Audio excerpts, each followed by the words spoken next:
Good evening, everyone, and thank you for joining us for the FFR Irongol Heavy Metal Championship. You've got a round between Sawneyrath and minhthemage. I'm joined by my commentator, Karan in the booth, and Dark Moon, be streaming as well as tracking. Good evening, everybody. Thank you guys for coming in.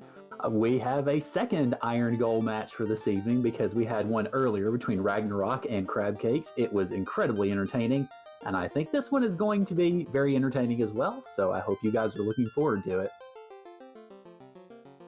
I am definitely looking forward to this one. This party composition, honest to goodness, this is a party composition I like. What are your thoughts on this party composition? Well, I am always a fan of the ability to run away, and it looks like both of them definitely have that. So we have gone ahead and started our trigger. We have the look at magic here with Fade 5 and Fog 6. Oh, goodness. Then we have Nuke 6. Yeah, no kidding. Wow. Those will probably be a little less powerful than the spells you're used to because they traditionally come in at 8, but they're still going to be huge sweepers for them. Just as a point of order, since you guys were talking about party comp, Tavern Shuffle is on, so what you see right now for them, or Tavern Mode is on, so what you see right now for them is probably not going to be their final party in the end. And that's one of the modes of this game that I haven't really gotten a lot of experience with yet, so that'll definitely be interesting to see as we have men apparently deciding to go ahead and bull rush Lich right at the start. You got Nuke 6. Oh, yeah. Exactly, with Nuke 6. That Ice would be 3 Fiend coming Shuffle. right out. We're definitely not, looks like maybe going to grind a bit and then see if we can take it on. Well, looks like that Fade 5 is definitely coming in handy for men to get some early levels. Sawney looks like he's going to be making the same play against Lich, and he will find the same results, unfortunately. Or most likely, at least. Got a Nuke 6 coming out, 222. Missed. Ice 3 is going to wipe everyone. Ugh. It's unfortunate, but definitely with early levels, you would probably end up seeing that. Exactly. Plus, it's this early in the seed, a minute 47 seconds in. It's not a big deal. Plus, it's actually good to know that they have Ice 3. So you might potentially can plan further. Oh, absolutely. Looks like Sawney is going trolling for a level or two in the forest around Caneria, which is a pretty smart step. Men deciding after the second go round, saw that Ice 3 come again, it's like, nope. Yep, so he looks like he is heading for the sunny shores of Provoca, while Sawney appears to be heading toward Temple of Fame.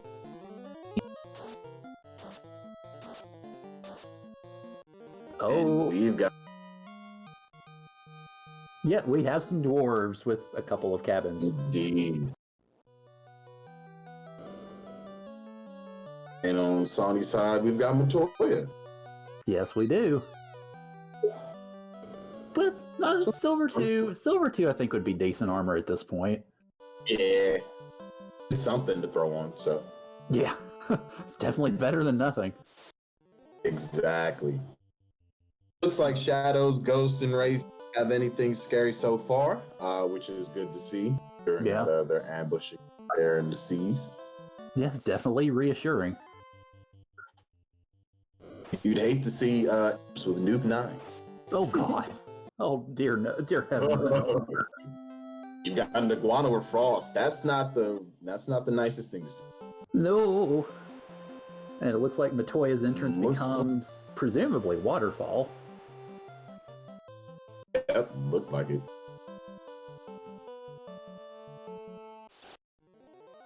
So it looks like a mirror image on both sides. Hey, well, I guess great minds think alike. Indeed. Popping a 10 on Sawney's side. And we have ourselves a procedurally generated waterfall, so it's not your average waterfall. It can go anywhere and everywhere, pretty much. Indeed. But with the Nuke 6 and Fade 5 on the slot 1 at your disposal, you're feeling pretty good, you know? Yeah. The white mage is on his side. Oh, and Sawney finds his treasure room fairly quickly if he can get through the spike tile. And could not, unfortunately. Ooh.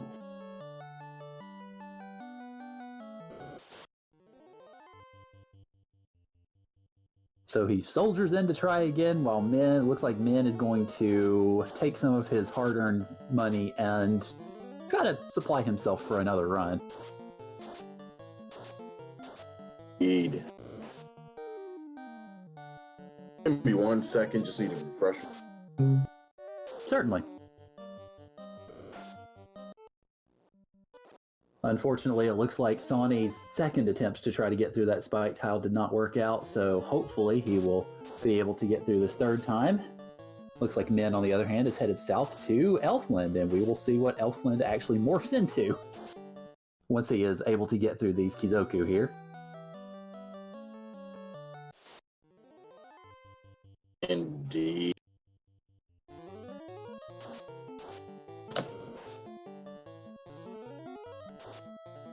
Oh, and that looked to be Titan. And also looks like the first basement floor of Marsh, so we're going to have ourselves a little bit of an early Marsh dive, if you will. Not the worst thing. Yeah, we'll see what it leads to. So far, Iron Shield. And Sarda. Ooh, Gert Wizard. Ouch. Basil. Oh, and Sonic takes a while. Oh, didn't actually grab the ruby, and they also know where we tightened it. So that is definitely something to consider. Yep, absolutely. Get us at least one more item check on the way.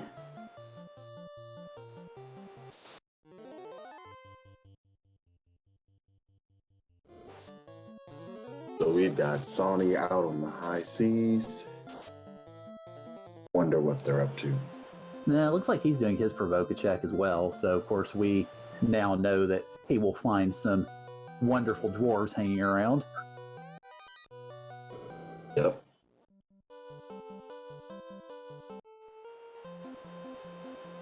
And yeah, that is definitely quite the grind tile to find immediately available. Mm-hmm. All right, so we have our ruby turn in, and in a moment we will get to see what that item is. Or in another moment, see what that item. Yes.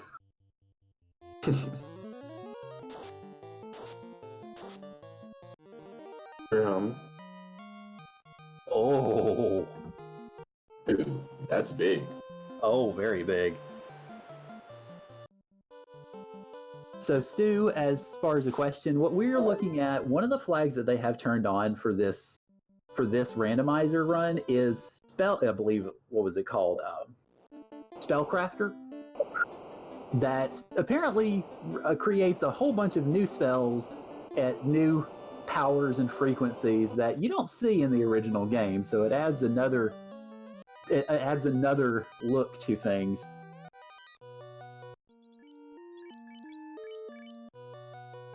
I noticed Sonny has found some boxes over in Cardia, and at least a Cardia entrance. Yeah, so far, best thing was a Opal 4 bracelet. Huh.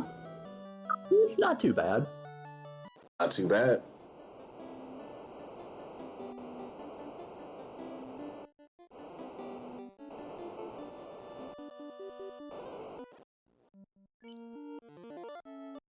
Up in a tent.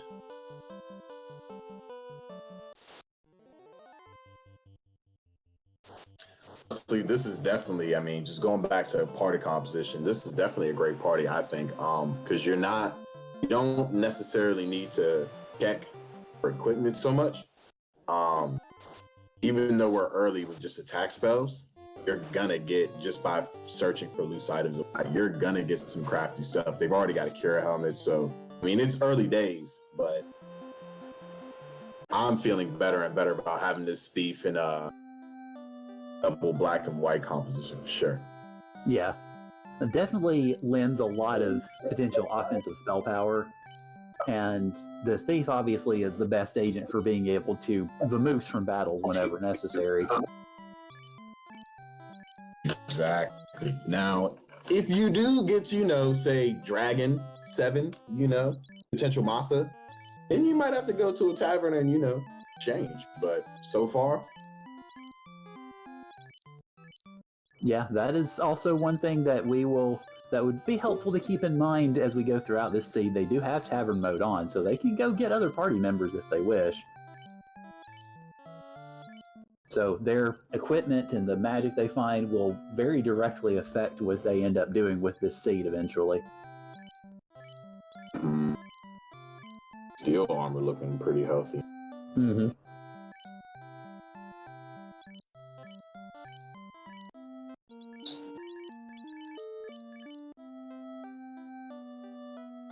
And good evening again, Magius.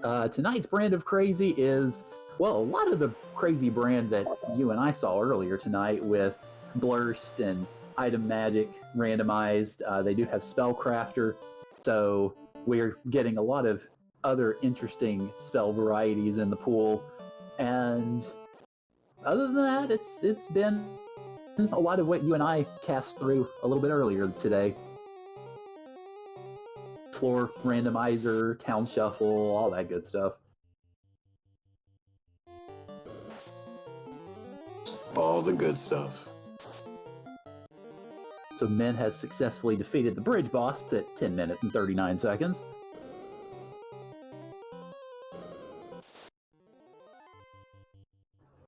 And it looks like Astos' castle has suddenly become Conaria.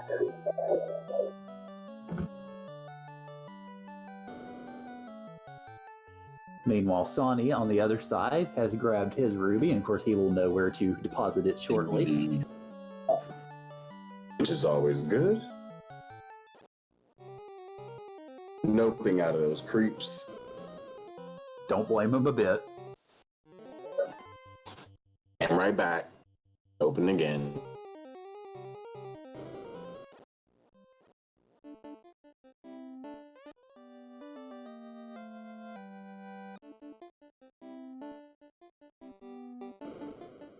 Sonny's gonna get his canoe. He had found Sky. Oh boy, hello. Big eye. Gotta do it for I would take it. It's not the worst experience. Yeah, that looks like it's hitting in relatively tolerable levels for early game. Mm-hmm.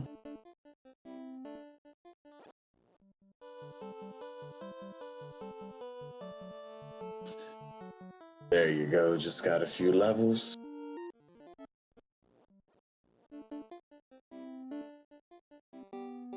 Ouch.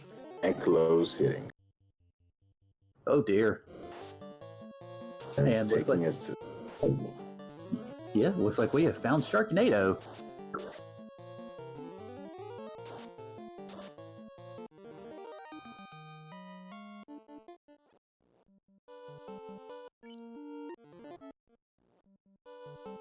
And the Bridge of Destiny. Get your RNGs in chat, people, at 12 minutes. Warmack would just be instant death, but Yeah, definitely. Now, in the seed that in the Irongol seed we had earlier, we had Warmech was a gatekeeper for Tiamat, so it would have been a very interesting visit. It may very well still be a very interesting visit because it looks like Min is invested in it again. yeah, about a week ago, actually, I commentated a race. It just so happened to have a triple and then double Warmech sightings, so 5 Warmechs in one seed. It was ridiculous. Dear heavens.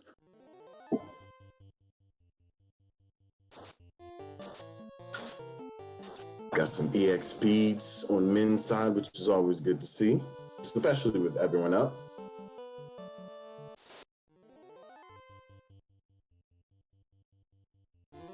Bragg, I'm not actually certain if it was a forced party or if it was mutually drafted.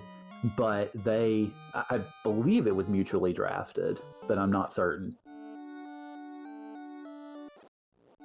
I'm not certain either. Not a draft. This was they were talking in the chat room, but they didn't actually draft it. And part of the reason why it's not a draft is because that tavern mode is on. So when they go to towns and they decide to visit taverns, they're going to be able to just like change their party on a whim. That makes sense. Yeah, that's fair.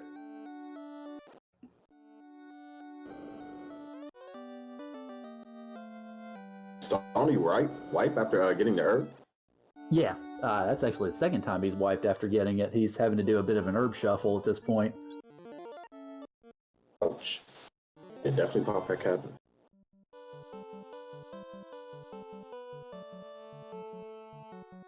Yes, that mysterious booth man being Dark Moon, our restreamer.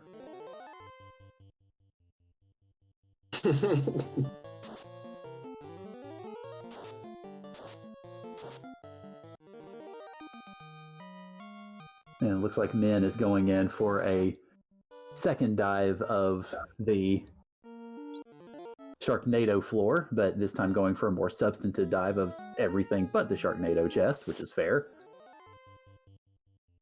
Then again, maybe not. Doping out. Apparently looking to find greener pastures. Greener than those, at least. Looking for lemons to make lemonade.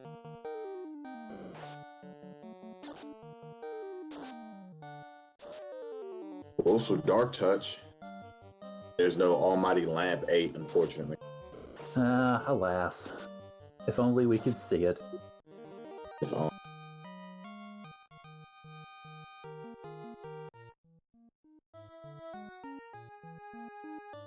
Sawney finding Sky. Let's see if they make their way to Destiny. I think I might have sighted a lingering war mech in the midst of that because I saw a lone robot standing and glancing into the distance, and Sawney just passed him by. Alas. Alas, I saw as well.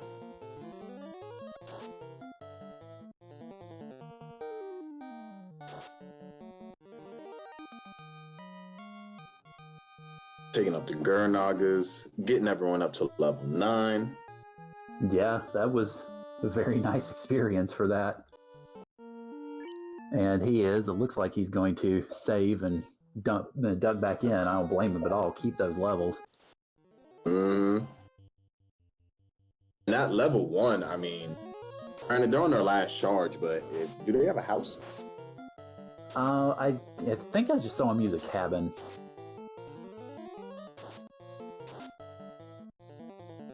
They're definitely gonna want those charges back if they ever to keep exploring. Oh, certainly.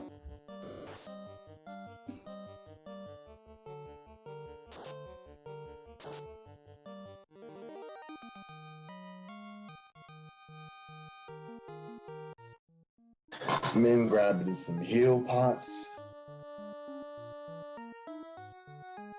Yep, doing the perhaps bland but very necessary stocking of the goods for what looks like an exploration of he's going to escape the inner sea and start making his way out to more exotic destinations.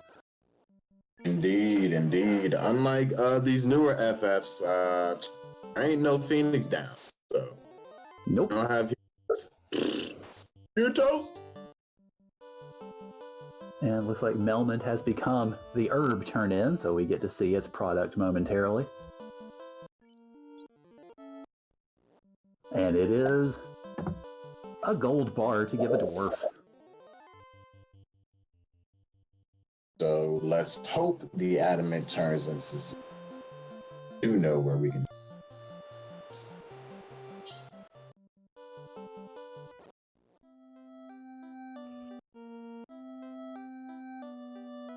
Also, welcome in again, Reese. Good to see you for a second Irongol tonight. And it appears we have found Onrak in the Titan's Trove entrance.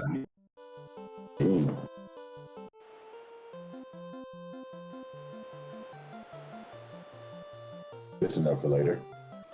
Oh, definitely.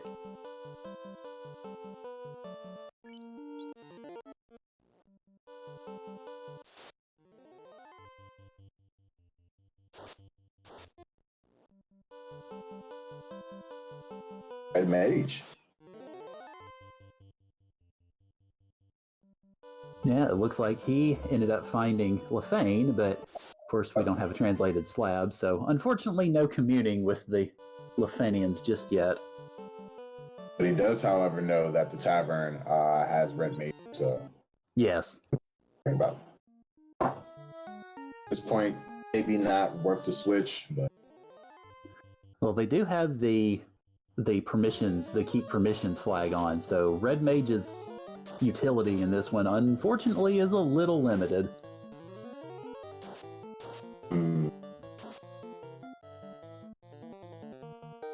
So it looks like Min is making his way toward the vanilla Crescent Lake, perhaps.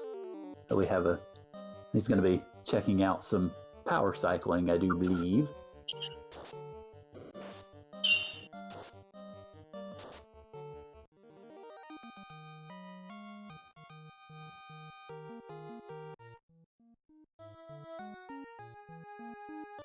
hoping it's just power cycling. Yeah. Although it looks like both runners have stopped for a moment. Hopefully nothing untoward is happening. Oh, Sonny's moving forward again.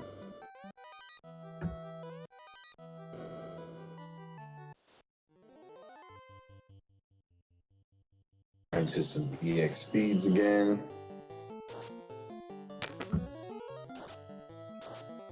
I can at least confirm that Min's timer is still going, and he hasn't forfeited yet from the race, so he may have just gotten pulled away for a second. Yeah. Okay.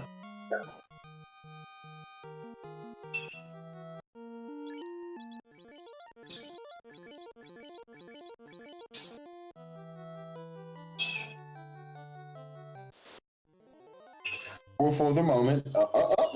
Excellent, excellent. Min is back. Probably had a nice little bathroom break. Drank a cup of water real quick. Ate a spoonful of pudding. Back at it.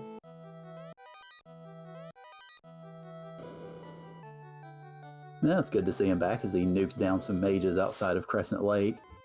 Sonny seems to be taking a more extended tour of I believe, the Sharknado floor, and Min has found Gaia at Crescent Lake.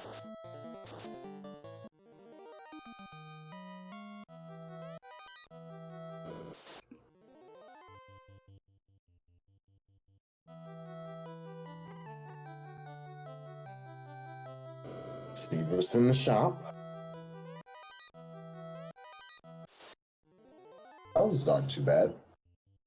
Yeah, and he goes ahead and acquires the rod as his vendor item. I didn't even see that. Yeah. And as Magius mentions, it is indeed Min's birthday today. And the stream was initially scheduled to go forward an hour previously to its current time, but Min was enjoying himself, and so everybody agreed to push it back. So we are, I guess, all participating in Min's final birthday present for his birthday today. So happy birthday, Min. Get your HBDs in chat for age. Happy birthday. And also get your RNGs for Warmac on Song side. The Bridge of Destiny, he is actually going to endeavor to cross it at a relatively low level, perhaps, for something like this, but... It is low, but I mean, I do like their tenacity. Oh, and one more. Oh, yep. Some waters and Nagas. Oh. Yeah, it looks like he is going to go ahead and see about taking on Tiamat, and hopefully that magic can get it done. And it becomes Carrie instead.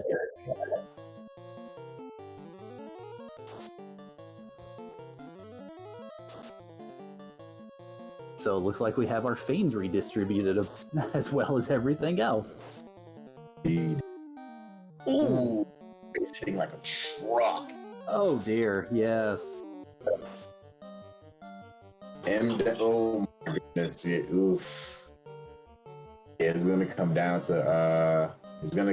to if they have sleep touch as well. Oh dear. That's bad news for any fighting types, that's for sure. Oh my goodness. And it looks like on men's side, Ice Cave has become Crescent Lake, so we can see what those lovely old men have waiting for us. In addition to some fun-looking spells. Mm-hmm. HLT. Yeah. Heal lightning. So would that be haggis, lettuce, and tomato? If we're in Scotland, I believe yes. Meanwhile, men discovers the joys of playing music.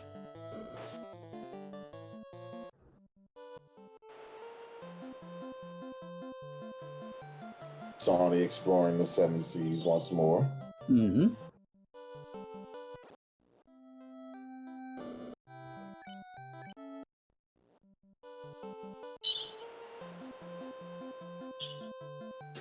So right now, it's really looking like Min has got a pretty decent advantage, considering that they've got the rod, they've got their loot as well.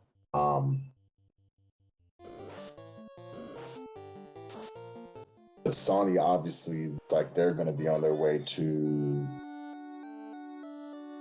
the loot. No, this was not the loot. No. I believe this was the adamant. Yes, this was the adamant. The adamant has not been checked yet. Not quite yet, no. And we know where the dwarves hang out. And it looks like Sonny may be going to go ahead and check that adamant. Yep, so we'll have some degrees of separation. Yep, that would appear to be his strategy. Meanwhile, I think Min seems to be... Oh, he found himself some vampires to nuke, so... Yeah. That's definitely a worthy tile of farming real quick. Oh, yes.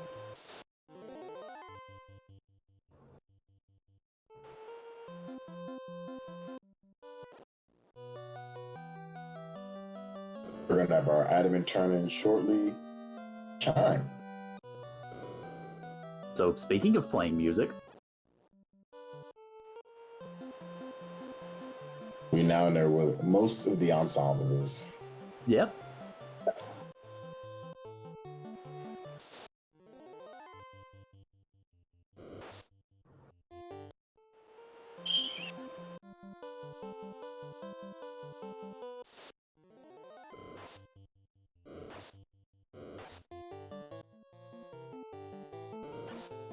Vampire tile again. Why not? Sony going Latoya, which was... Yep, he's going to try that waterfall spike again. Now that he's got himself a few more levels and a little bit more power behind him.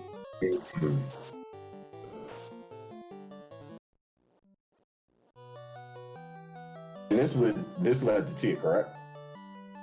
I don't think he ever got past that spike tile, so we didn't see what the robot had in store.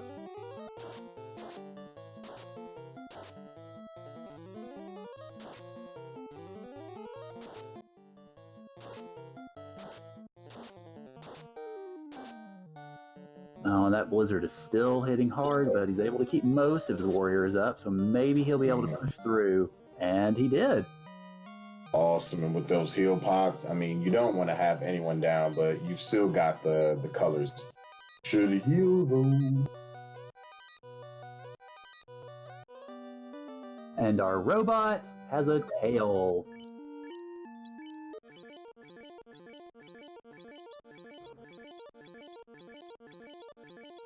Good to see. But what you want to see at this point, almost 30 minutes in, I'm kind of thirsting to see Provoca, the elf one, because you want those level 2, level 3, 4 spells. Yeah. And Min picks up his chime from the dwarves. Magius, I think what you're looking at is they have the Spellcrafter flag turned on, so that will level or create new spells, and they also have different mixings in with the spell levels, so that actually does affect, to some degree, at least the availability and, in some sense, the potency of the spells that they can get.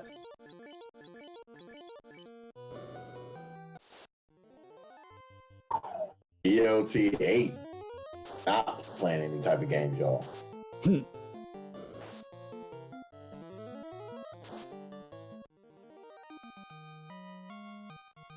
So it looks like Min is planning on having his thief spend some extended time on the carpet. And Not a bad option. Got enough level at this point. You know, all you need it for is if you're in a stretch of somewhere where you absolutely require the runs, but yeah. Oh, they're all for the fighter. Oh. So we have ourselves a switcheroo then. That's an interesting move. This is, I mean, to be fair, in their defense, this is the type of seed where you can go to a random shop and find not the greatest equipment, but you can likely find an ice something, one of these shops. Oh yeah. So I don't necessarily disagree with getting.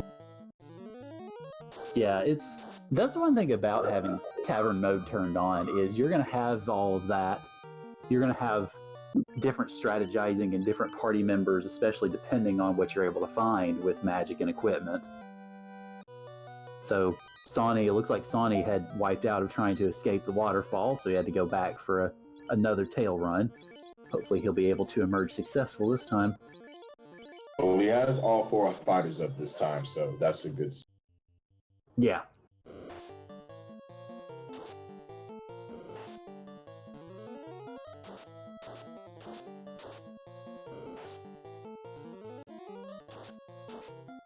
And Min had taken the very long walk to get a lot of this done.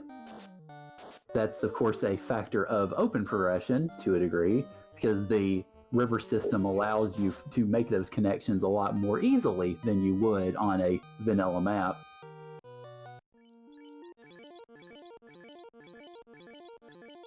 Sawney getting out of there with a 3 out of 4. Which is good. Last time they got out of there with 2 out of 4. Yeah. So hopefully this will be, well, his path to success in that vein. Those ankylos are not hitting the nicest with the armor that those mages have right now. But they have perished.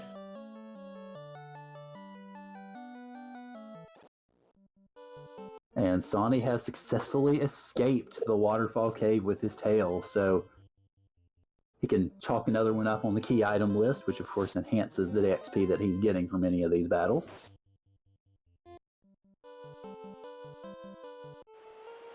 We'll see if Sawneyrath takes the abandoning the thief or going to one of the taverns and potentially changing them up as well. Yeah, well, we shall see. He may be making that same switch that Min did. And lo and behold,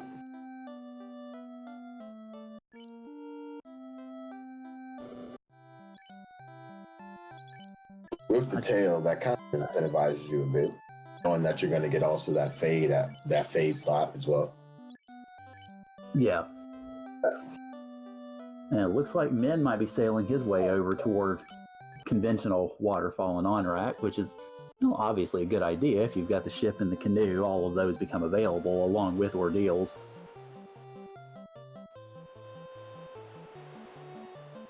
With the items Min has as well,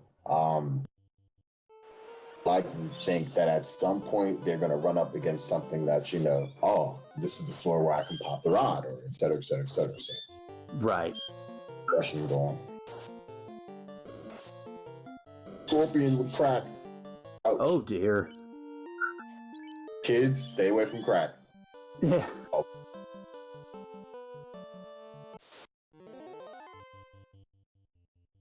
I think Min might have had himself might have been a teensy bit confused as to where he was, but it looks like he's definitely back on course now. He's identified his location.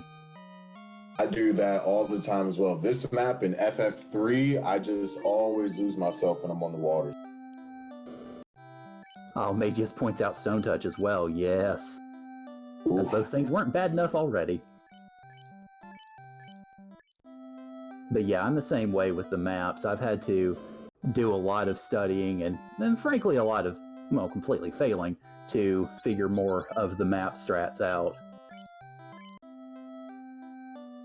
And Min has discovered, well, Sawney is getting spell checks and on rack, and Min has discovered. VLT 8. And Yeah. is this the sea shark?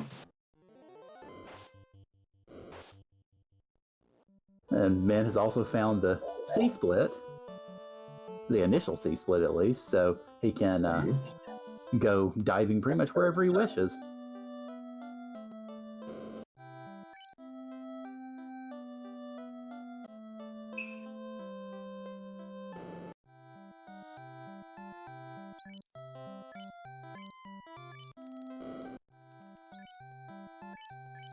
And it seems we have Invis 6 and level 8 white.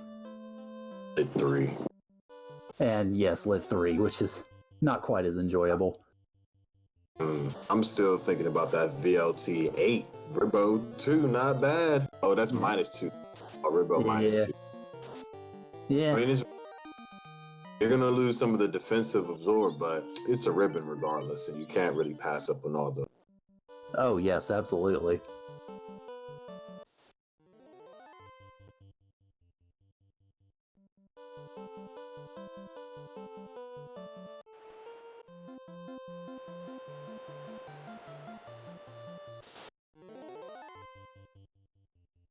Ouch.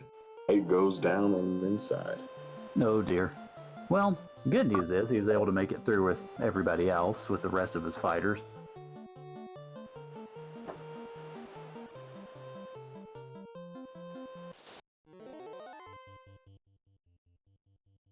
And we now will get to see what is on the other side of the C-split. Well, okay, in a moment we'll get to see it.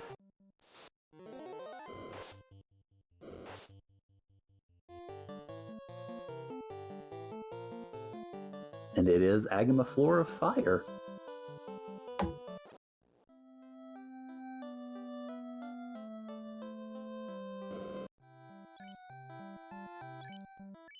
Some gold.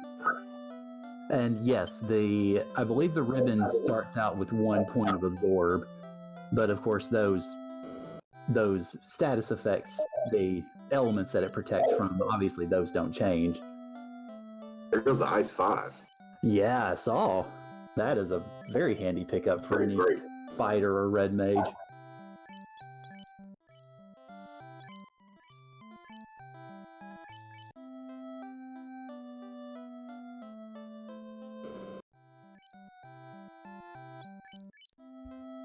Men still going down the rabbit hole.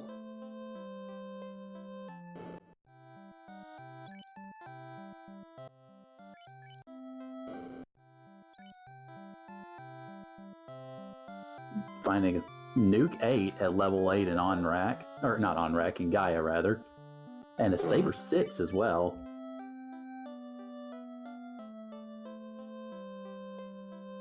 With Nuke 5 at level 1. Yeah. It looked like he didn't have enough money to buy that rod right offhand, because he saw it, but he wasn't able to get it. So it's kind of... Sorry, I think I cut you off. We were both pretty much saying the same thing. Yeah.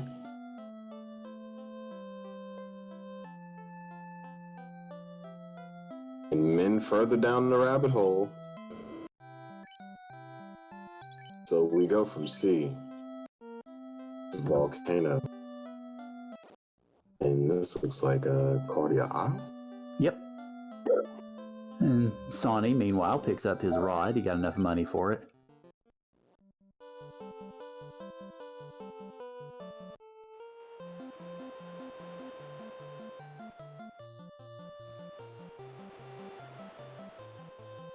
And yes, Kazmusin, this is the spellcrafter, as Sarah is mentioning in chat. So it changes up a lot of the spells in various ways. It's a flag, or it's an ability introduced by One Fine Day into the randomizer, and it does some pretty crazy things with spells, which admittedly I'm not particularly good at comprehending, but it's still fun to see nonetheless.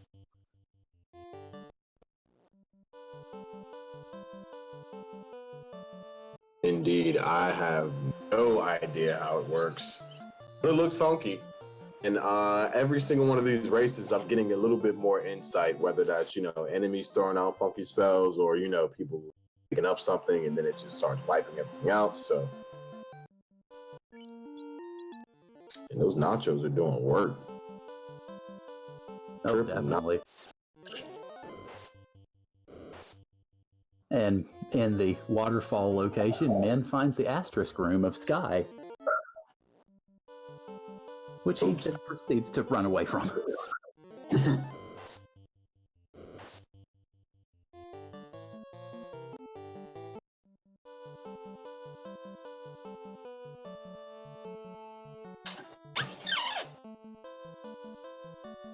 Meanwhile, Sonny is making his way over to the ice cave, which, well, was a rather unfortunate time for him as his screen just went black. I know, it's now a dark cave. I was going to say, we know the ice cave doesn't actually kill runners, but apparently it has killed his screen. Oh, there we go. And Min, meanwhile, has discovered Melmond and that Cure 7 spell in white magic. That's looking pretty nice. Oh, yeah. Quad X7. Wonder how that works. It'd be interesting. Maybe you can power kill enemies who have more than 300 HP.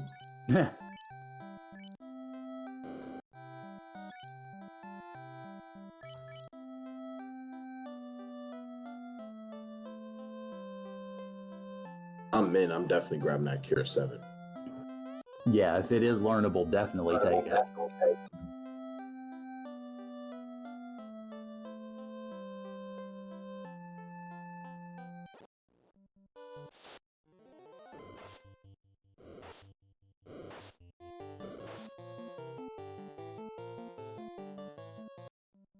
Yeah, that's been one great thing about the development of this randomizer is the sheer volume of ideas that has gone into a game that is 30 years old at this point, or more actually, and has still made it nice and new and available to, well, more people with more conveniences. And I think it's been a very interesting development as, granted, I'm relatively new to it, but it's been interesting to see how it's developed even in that short time. Absolutely. I mean, I've been on the sidelines in about a year's change now, and even then, it's definitely taking a whole life on its own. So, if you guys are interested, feel free, jump in the Discord, watching these races, get involved in the communities. It's super fun. Yeah, absolutely. Bro, it's awesome. Something from our childhood that we still enjoy today. Yeah, if anybody needs the address, it's FinalFantasyRandomizer.com. Go there and you'll see links to the Discord. You'll be able to randomize your own seeds, and you can do pretty much anything that you want really with it. Dude, it's like I'm sorry. Oh no, I was just saying that it looks like Min is taking on a stake and succeeded actually. Yes, he has seared it very nicely. Indeed. I'm a little surprised though. I guess he's likely going to come back to the asterisk room on his way out. That he just pushed right through it and went to the next staircase. Oh.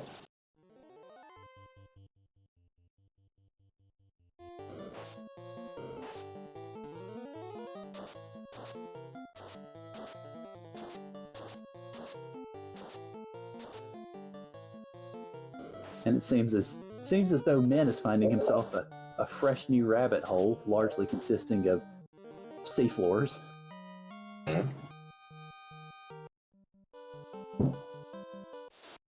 Getting away away from them, which is nice.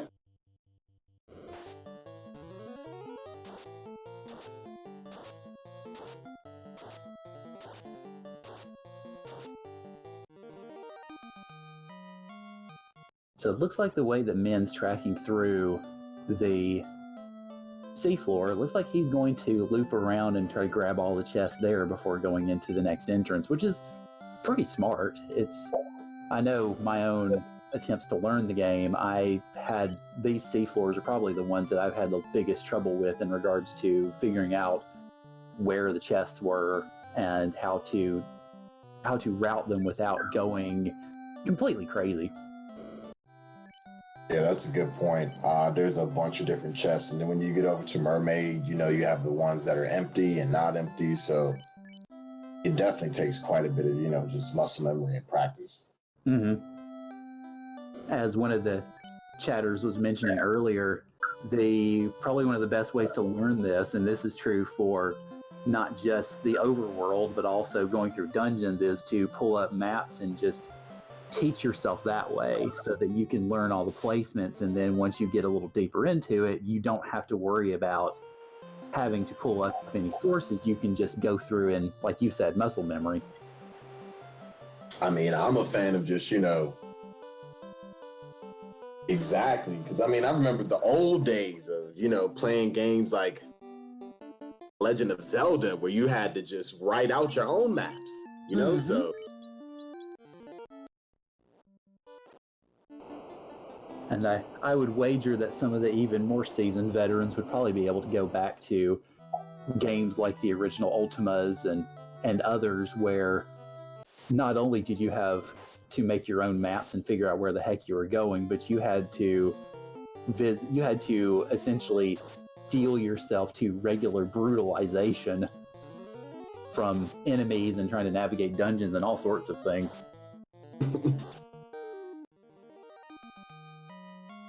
So it looks like Min is taking this opportunity to go back through and actually check the asterisk floor chests, which is, a pretty nice way to go about it. Mm.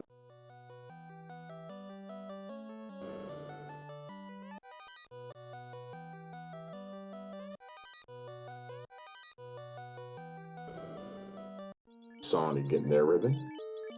Mm-hmm. And Min on the other side picked up a Flame 4 armor, which could see some use in the near future. Not too bad.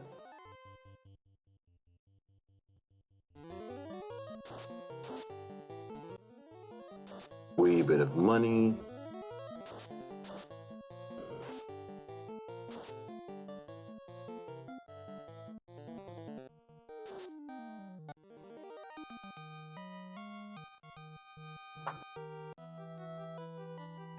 So this far into the seed, we know where two fiends sit at. We've seen Tia and we've also seen Carrie. Carrie hits like a truck. And Tia, we were just extremely early into the seed. When are you thinking to start hitting up some of the fiends? Or are you just going down chains more like these runners are doing? Well, it's one of the things to keep in mind with that is the fiends are clamped at some pretty high levels, so they have more strength and HP and such than, or at least they generally will have more HP and strength and such than the average bear. So I think what these guys are going to be doing, and it looks like what they are doing, is they're, of course, finding all the entrances and finding what they can discover in them. They're taking fights as they can take them with that magic, and then hopefully using that experience, literal and figurative, to be able to get themselves ready when they decide it's time to go in and actually fight the fiends. Mm-hmm.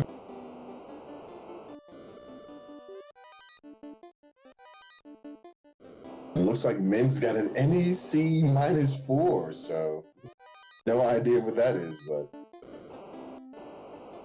equip. Well, hopefully the -4 doesn't do too many bad things to it. Or to NEC him. -4. That's going to be a necromancy spell of a certain type. If you'll give me a second, I will pull up the Spellcrafter FAQ and tell you what it does. There you go, thank you. Much obliged. I'll swing it on undead and you're solid. Necromancy is death AoE damage. So that's going to be a death spell AoE style cast from that magic item. So that could lead to some interesting strats in its own right. Of course, whether or not they realize that's what it does is another matter altogether.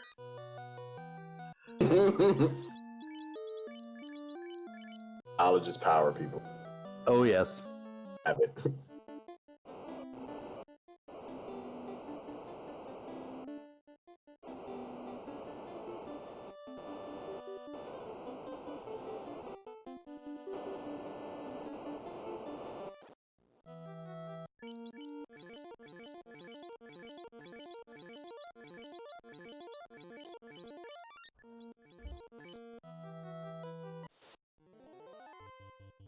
All right, so it looks like we have a series of repeat rabbit holes, both of them involving the sea shrine and various qualities. Garmaduces, noping out of those. Yeah, those Garmaduces can be good experience, but if they've got nasty stuff on them, and let's face it, in these sorts of flags, it's a pretty good chance that they've got at least something nasty. Yeah, it's not the easiest situation. Meanwhile, Min is unleashing the power of the Neck 8 sword.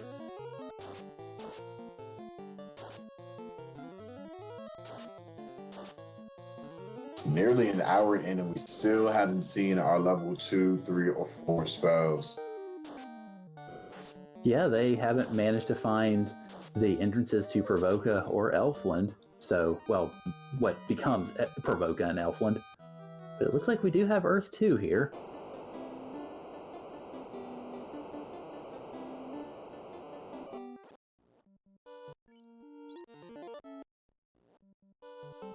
And we have ourselves a royal headdress. Crown.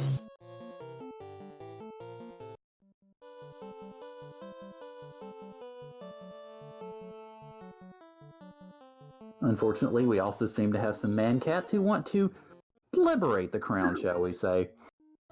Dude. Let's hope Min can get out of this lengthy trail. Bring the crown back to the surface.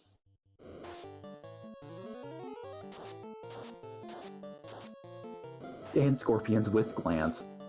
Yeah, ouch. And crack. Oh, you remember that. And that's it for Min. Ouch. So the crown has returned to its resting place. We'll see if Sawney will be able to have the crown.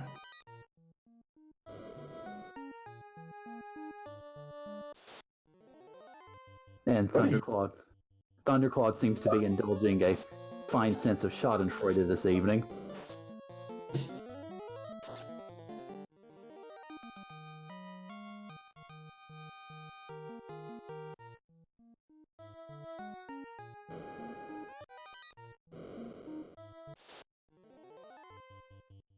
So have we seen any really good grind tiles so far in terms of get our party up to say level 24 quickly, or?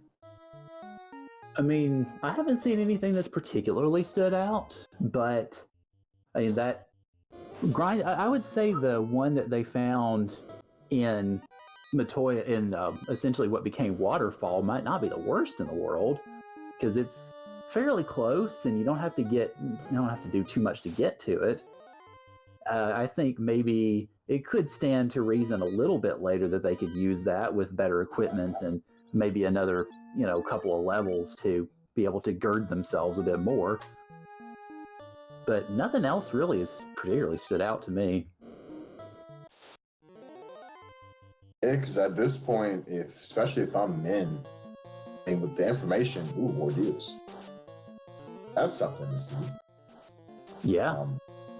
I'm looking for a grind. I'm looking for a grind tile where I can just power level to level 24. Even with those level 1 charges, at least I know I've got enough charges and I've got some HP where then hopefully if I go somewhere down a long rabbit hole like the crown, I don't get stifled. Level 16 doesn't seem to be cutting it right now. Well, now we will see what they end up. Let's see how they end up playing it as men as big through pillars and ordeals.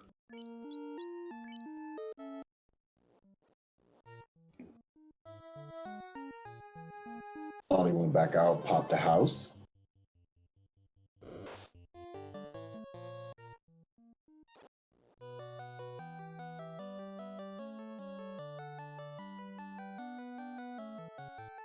Loop-de-loop of ordeals. Mm-hmm. I hate to see it be the last time. Yeah. And at least that first one didn't set him back too terribly far, though. That third one, though, did.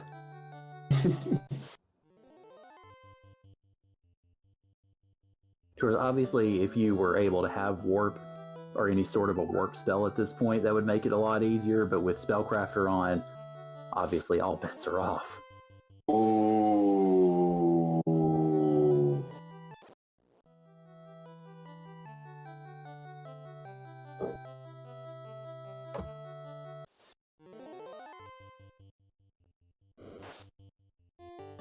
I see, I missed a stake sighting, unfortunately. Well, men noping out, knowing and having the knowledge.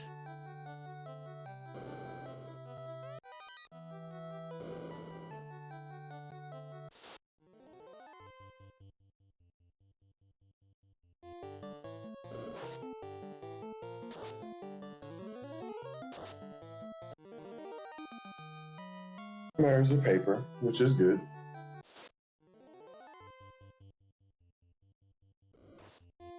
And men finally completing the maze. Seeing some rock goals.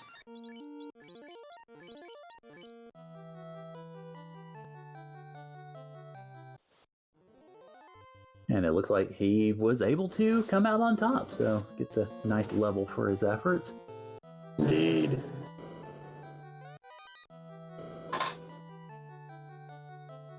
And assuming he's able to make it through the rest of it, of course, we are a short time away from seeing what that dungeon yields us as an incentivized item. Absolutely. Grabbing to solve some money.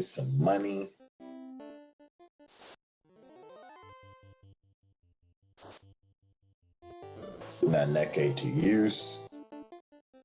Yeah, I was just about to say, that's doing some definite damage to those worms. Mm-hmm. Even with that -2 effect. Yeah. Excal, -4, but still Excal.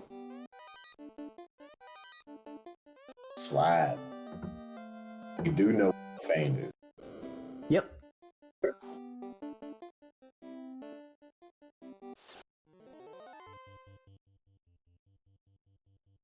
Yeah, that neck 8 is going to work. You guys ever put on that Spellcrafter flag? See neck 8 level 1? Have it.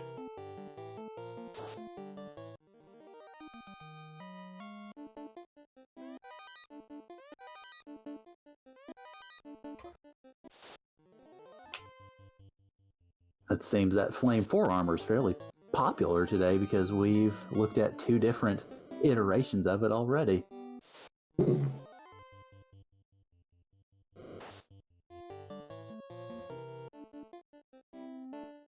Yeah, one fine day pointing out most things with 8 in the name are going to be strong. One would certainly hope so.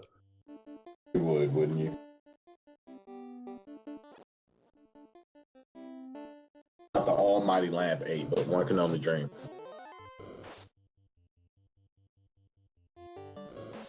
And I will say, I think, did I just see an earth floor go to a vanilla the next earth floor? We've not seen that happening terribly often.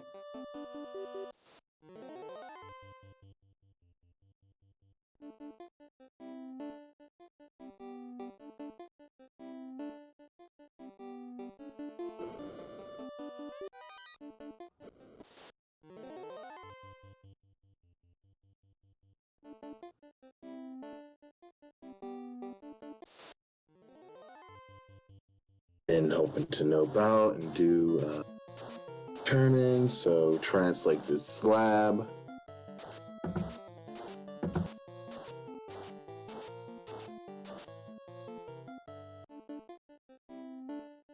And from here, they will go to Lefane. See what the slab becomes.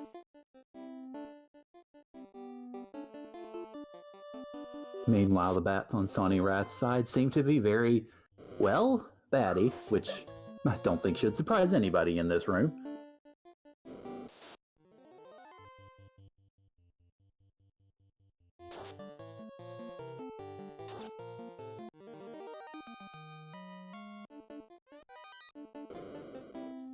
Find us some gold. And now we are on our way, well, once these encounters stop popping, we'll be on our way to an interview with a vampire. Indeed. Sadly, Brad Pitt was not able to feature in this one.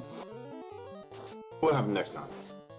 Okay. Yeah, we'll just have to make sure we set that up then. You get with his agent, I'll try to speak with his publicist.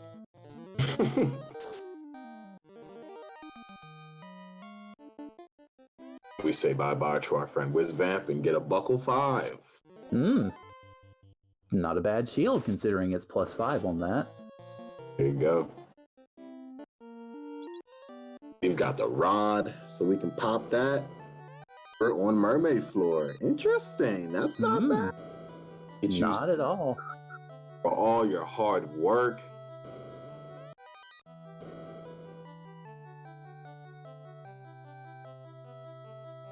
But you're kind of sitting thinking, darn, wish I had exit, or even warp right now. Warp would be the god changer. It'd be exit at minimum. And this is where it comes down to not finding Provoker or Elflin.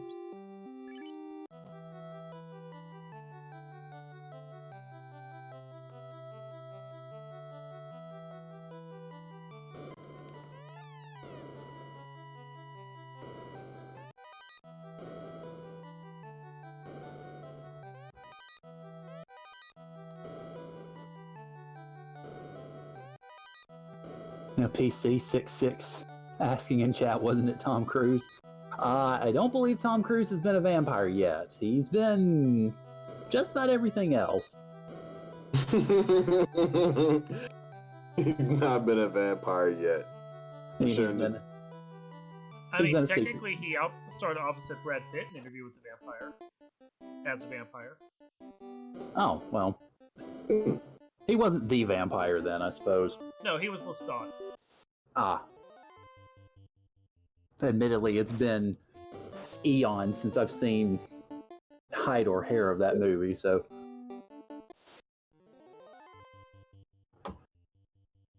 Fact for the day.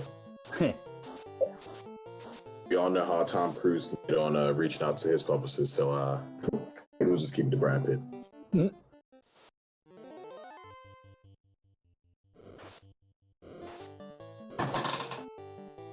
So we've got going over to Lefane, out to see what the slab gives us. They will be so happy with the floater.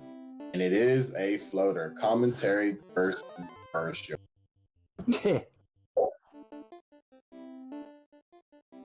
Well, I was going to say, good going on the commentary blessing there. It's like you spoke it into existence. I mean, you know, sometimes you just have to, right? So their world certainly is going to open up, which is good because they can start checking some more additional places. Hopefully, you know, Gaia or something like that could be Elflin, Provoker. Yeah, we'll see. Yeah, there's any number of options that open up now because you have the 5 billion entrances in Cardia. And then, of course, you have traditional Lefane and Gaia. And so, yeah, this opens up a new world of possibilities in a lot of ways.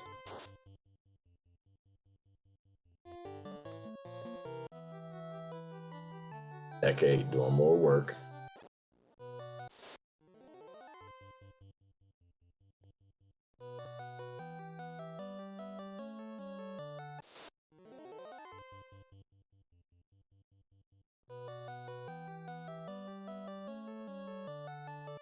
And at 1 hour, 4 minutes, 5 seconds, Min is our first player airborne.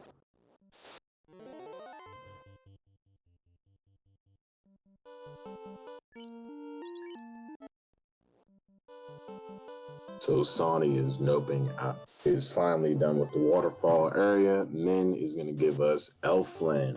There you go. Level 3 ice 3, fire 3, lock 5, slow 5. Got 2 black mages. Yeah, that lock 5 will be particularly good if any of these fiends are, well, not terribly absorby and can apply themselves to swords and other such melee weaponry. No idea what DIA is. There are 4. Excellent. And exit, yes. So it's time for the Exit can be, one can be better than the other, but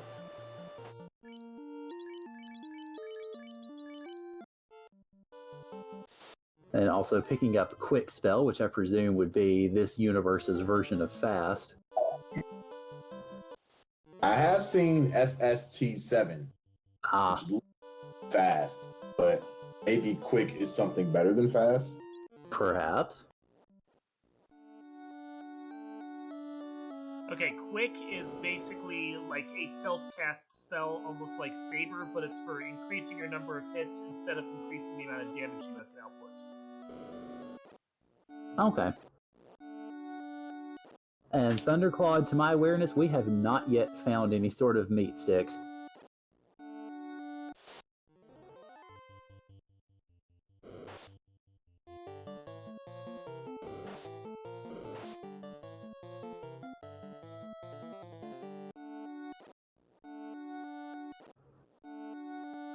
Not too much value there on men's side.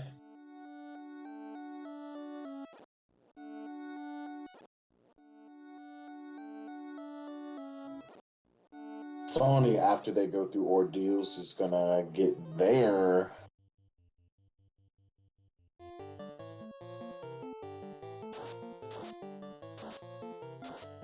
I was going to say, I believe that was where they got the slab. Ah, yes, it was a slab.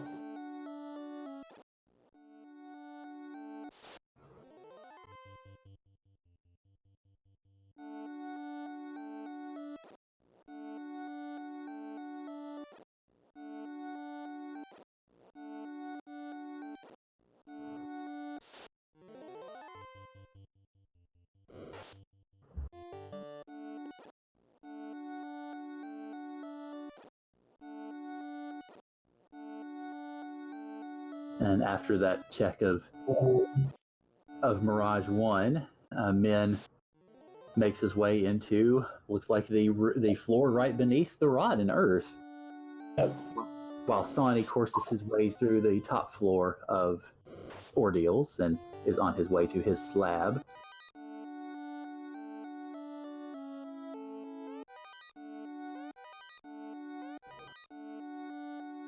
Running into Bat Boss.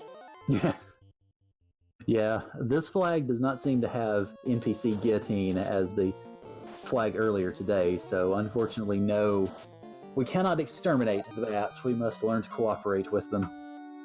Unfortunate. However, if we do want to see Hooray Elf, we don't kill him. So, always good to know.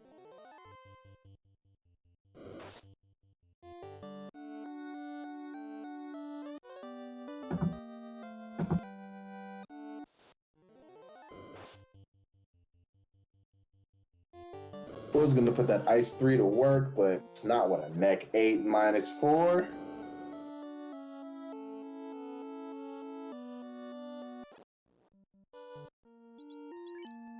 Sawney has got their slab, and considering that they've seen virtually everything that Min has, I'm going to also that they're going to take that down the chain to get their future.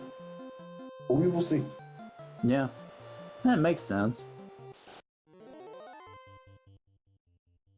Also, Min picking up another Ice 5, so that can be useful, again, for your fighter and red mage if he wants to pick one up from the tavern.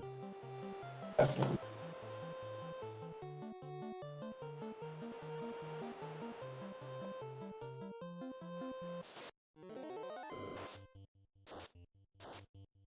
And we're in the sky again.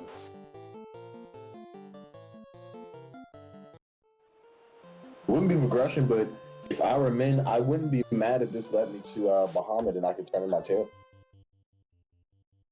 Yeah, wouldn't be a bad location at all, considering that... Oh, it leads him to Marsh instead. So, hello, Marsh Split.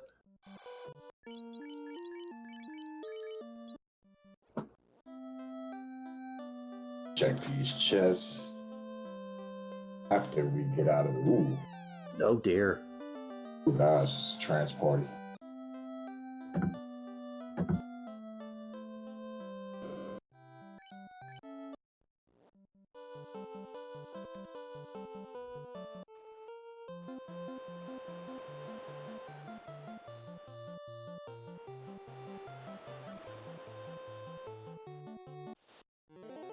Power ring -5. Oh, that's not a number you particularly want to see next to a pro ring. Not at all. So what's interesting about the seed is that, I mean, on your spells and also your weapons, I mean, minus the X-Scout -4, they don't seem to have that much detracting from your weapons or your spells. But the armor does leave stuff to be desired, especially you got Ribbo -2s, Pro Ring -5s. Haven't seen any gold bracelets yet, have we? I'm trying to recall. I don't precisely. So, Hopefully we got some gold with plus values rather than minus.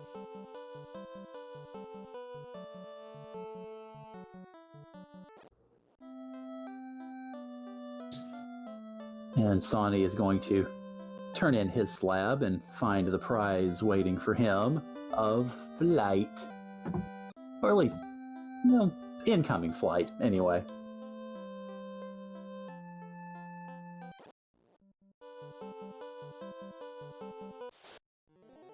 So Min appears to be choosing the north end of the swamp, or the marsh split.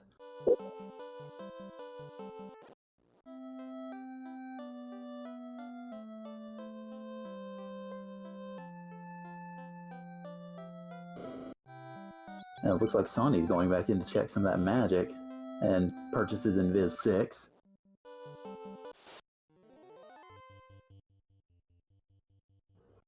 It looks like, looks like Marsh, the north part of the Marsh split became the greater than less than floor in Sky.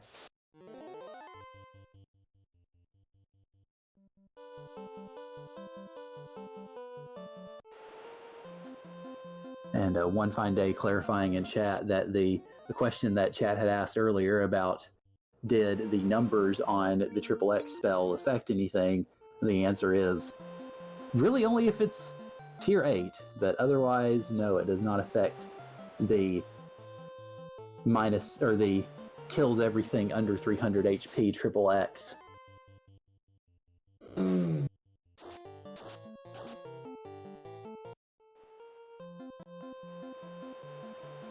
Min getting the same unreadable tile. While Sawney is looking to go in the air. Alright, he goes airborne at 113.17, so probably about 10 minutes behind Min. So not too bad. It isn't. This is still a race. I mean, oh, absolutely. Because so far, I mean, they haven't found any progression. It really just depends on, of course, they're making some similar checks now, but it depends if one of them makes a big check that the other one doesn't, then that obviously will influence how the race ends up turning out. Of course, it's anybody's game still. Exactly.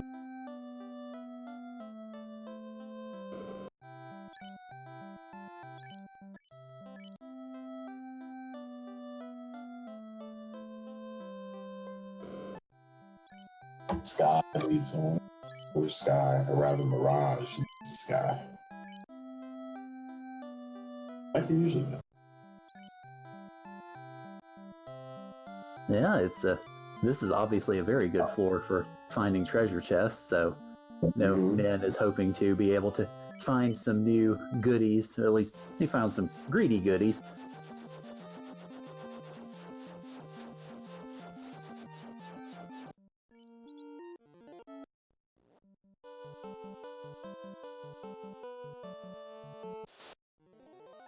Still looking pretty good on the hill pots as well at 43. Yeah. Uh-oh. Hey, floor. Yep. Of course, we've already seen Carrie herself, so... We've got Kraken and Lich. We Yep. not. Yeah. If it's my guess, I'm going to say Kraken. Well, we'll find out together, won't we? Certainly will. You got a stake on Sony's side. Oh, they know that.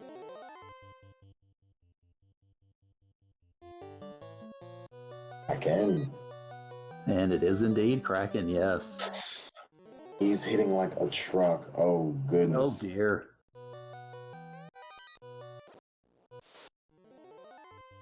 And Min nopes out.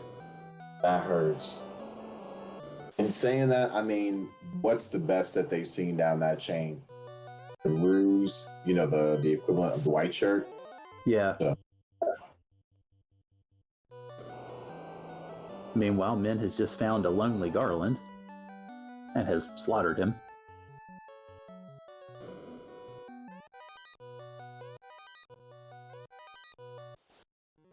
Orpal, but -5. Ooh. That's not what you. Oh no. No, no, no. Honestly, that ice 4 might be doing more work than that 4 -5.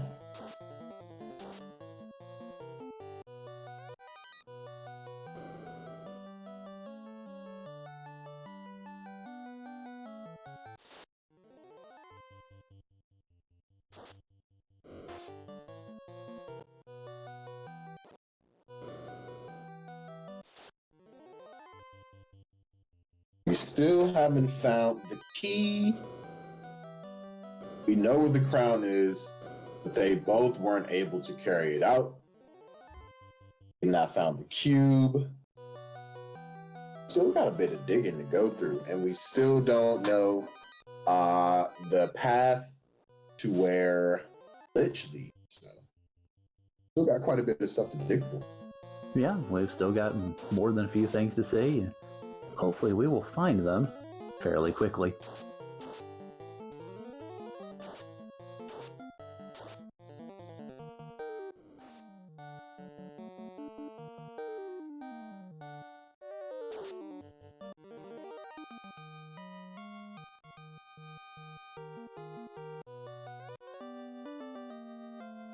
And on Sawney's side, looks like we have ourselves a bottle to pop. Nice.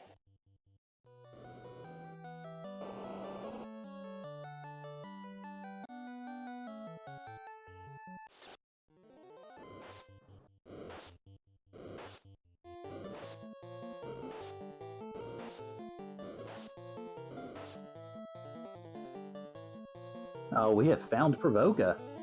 So finally. And black belts are good.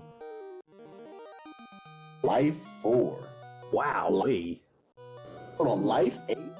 Yeah. What? It was even cheaper than life 4. Well, spellcrafter for you. Also, time to murder some pirates. Exactly. Give us a bit of the old neck ache. Although, that poor thief had just gotten picked back up off the ground and now he's down again. Big pirates. Poor Sean. Throw your F's in chat, people. Ah, there you are. Awesome. He is actually a great item to find because all those extra chests and stuff, now you can start going into places you've revisited. You might gain some more value. You definitely do. Okay, I'm pretty sure if I remember correctly from what OFD was saying, and he can correct us later if so. Life 8 is your full heal, quote unquote, life 2, whereas all the lower lives are basically this is where life is showing up, and it does 1 healing when it revives you. So all the lower levels are basically just your basic life spell, and only life 8 is the equivalent of life 2.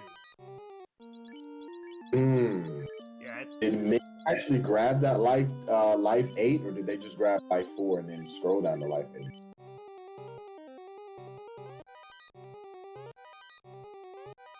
That's something to be aware of. Well, I'm not certain, but Min grabbed his cube from the Lady Sarah and now is going to inspect some keylock chests to see if they hide any goodies.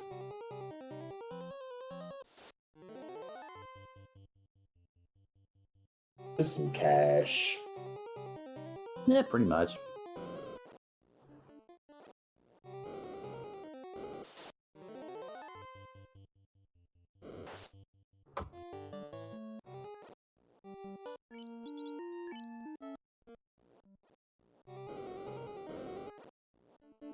And of course, a major shout out to One Fine Day, who is the one who came up with this spellcrafter insanity and is distilling out all sorts of great knowledge so that we can figure out what the heck is going on with some of these spells. Absolutely. I mean, some of these combinations are just radical, but they're awesome nonetheless.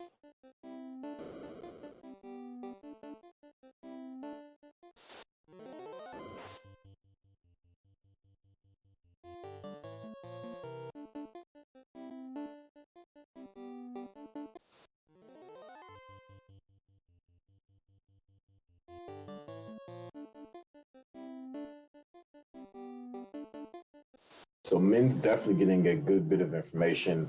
Their levels are also starting to get pretty decent. Their core 3 are sitting at level 21, while Sean is sitting at level 17.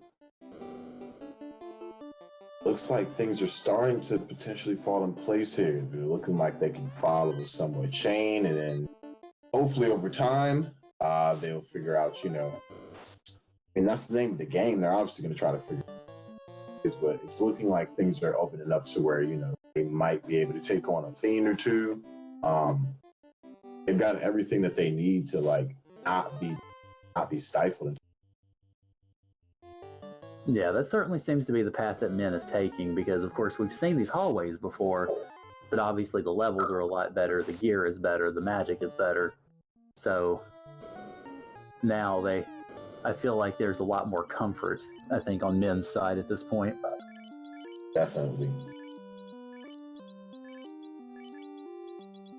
But they're still going to want to do some work because Carrie was hitting like a truck. Oh yeah, levels would definitely be welcome, and it looks like we're going to see a handful of them on the way too, as he goes through the Bridge of Destiny. At the same encounter table right now. Yeah.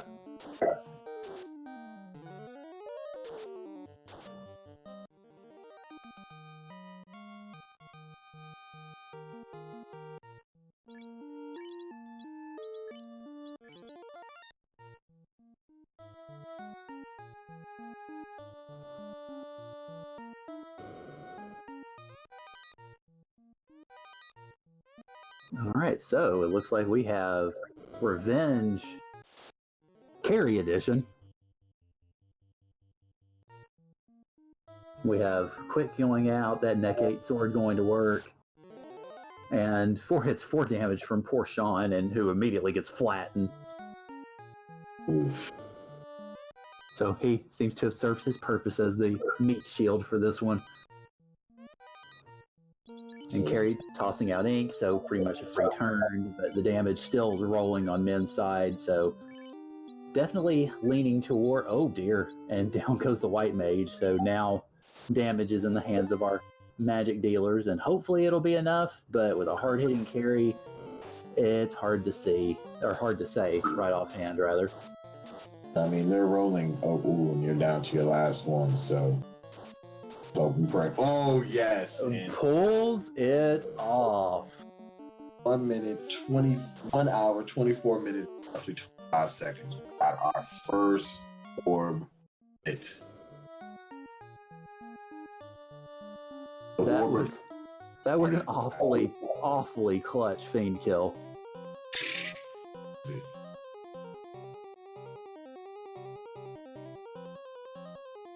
But we got it done. You can bring back up the squad. Oh, yes.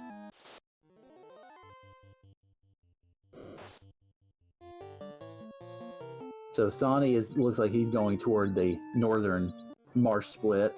Did we ever see... I don't remember if we ever actually saw the southern marsh split. We did not. I don't believe we saw the southern marsh split. I don't believe so. And looks like Min is going for the Lich kill now, or at least, well, scheduled to be the Lich kill. We shall see what old Speed Bump becomes in this iteration.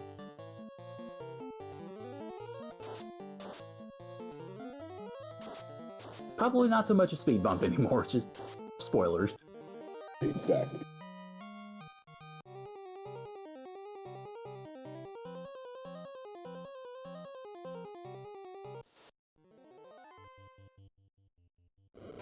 Scared.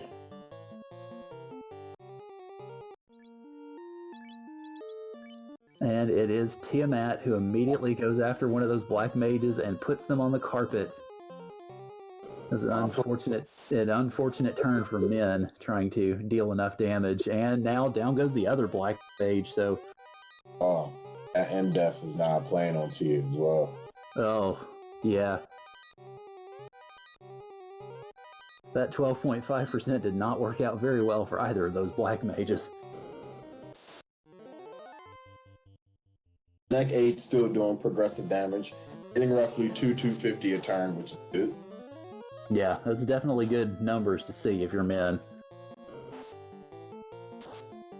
Ooh, and so you're hoping it comes down to this neck 8 and okay, sleep. Okay. Ooh. Oh, pain. It hurts, but it's not undoable. You know? Gotta go right back at it and say, all right, let's try again.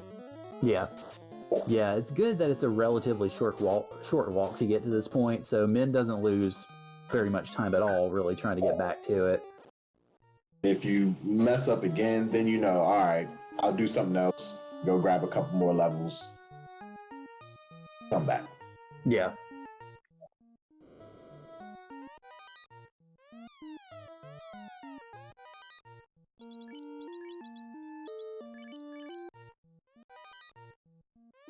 Sony, they had a cure 1-4? Oh no, that was a cure 1 -4.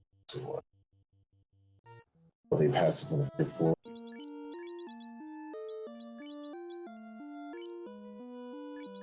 Tier round 2.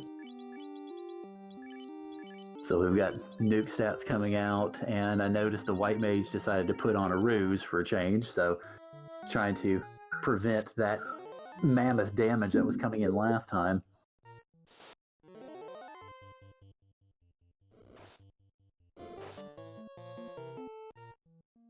And Ice 3 coming out to play doesn't do too much to the party, so they're free to let loose with their nukes once again. And the nukes are doing pretty decent damage to Tiamat, which is nice to see.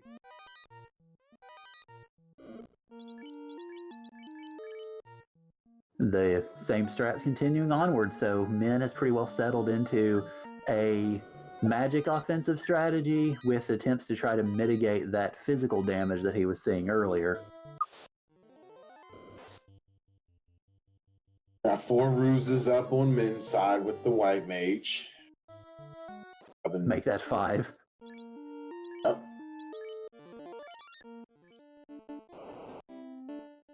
We we've got Sony about to go take a look at the red D tile actually before they go check out crack.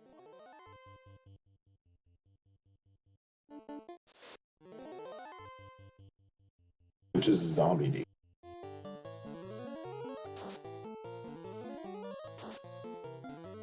And Min is now down to one fighter, a fighter that is very, very rused up. So hopefully Tiamat's plethora of physical blows will continue to miss. Oh, finally got that last neck 8. Got another orb. Alrighty. So that makes 2. See, sometimes just going that extra stab at it is the way to go. That neck 8 -4 is doing work. Mm-hmm.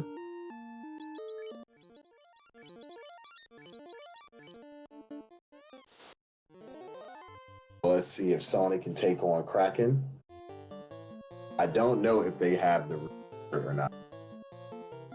Well, we shall see. It's going to be an interesting combat because, yeah, we've obviously been seeing a lot of the Nuke 8 strats on Min's side, and it'll be interesting to see how Sony tries to deal with it.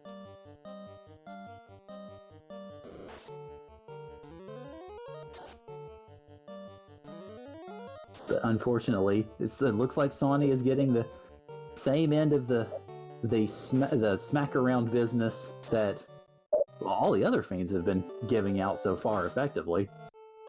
Mm-hmm. Got a nope out, unfortunately. Yeah, it's an unfortunate wipe. It is too, because you got to make it back to the Marsh split. And you're like, I'm not going north right now. Let me see what the south is. At least they're going right back in there. Yeah. Yeah, especially in an entrance and floor randomizer like this, there's potentially a lot of space you need to make up if you take an unfortunate wipe like that.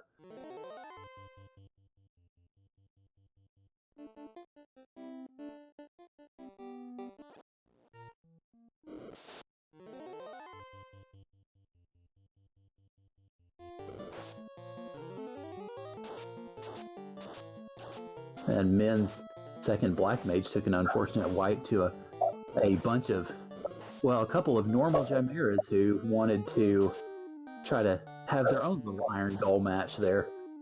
Mm-hmm. Vorp -5 again. Yeah. Poor Vorpal just got the raw end of the business on this seed.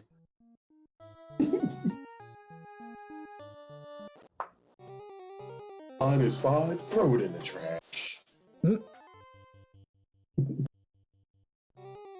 So now Sony looks like he's going to explore the southern marsh split, and we will see where that goes.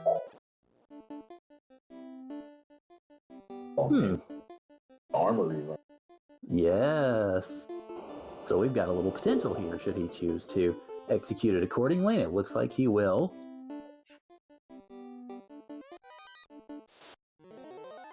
Oh dear, a wooden helmet -1. I mean, as though the poor wooden helmet wasn't bad enough already, then the game's just like, you know what?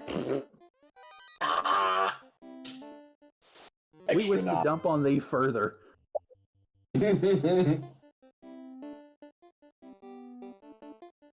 Meanwhile, Min is suffering from more unfortunate chimeras, but finally makes them pay and gets some serious XP out of it.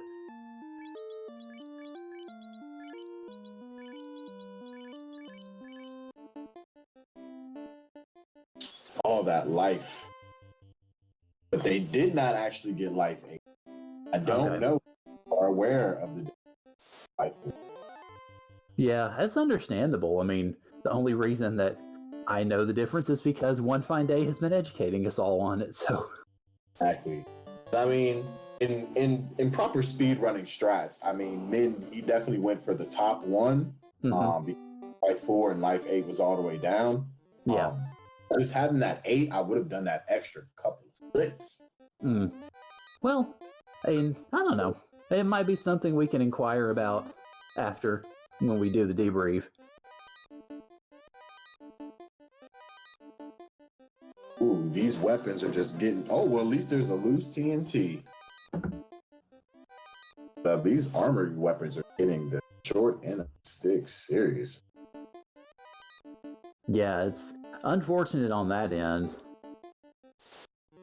Katana -4. It's a good thing, though, that Sawney was able to rescue that TNT from the Volcano Armory, because given all that heat, who knows what would have happened. Meanwhile, he finds the first floor of Earth, and I guess is deciding to see where it goes first. You got life. You got a full party up right now. You got enough charges. And it looks like he may have found the Vanilla Kraken floor. Yep, I believe that's what it is. So the south end of the marsh split leads us to a fiend.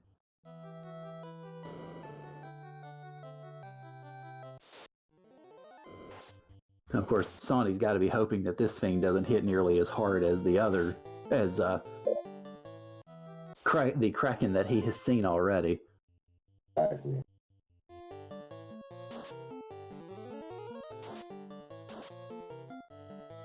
Like Min is doing a bit of grinding on chimeras.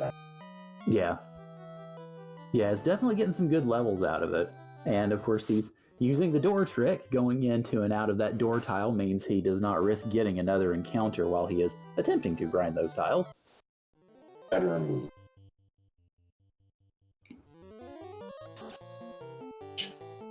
So that's a very interesting thing, at least. We know Marsh leads us to two different teams. Yep.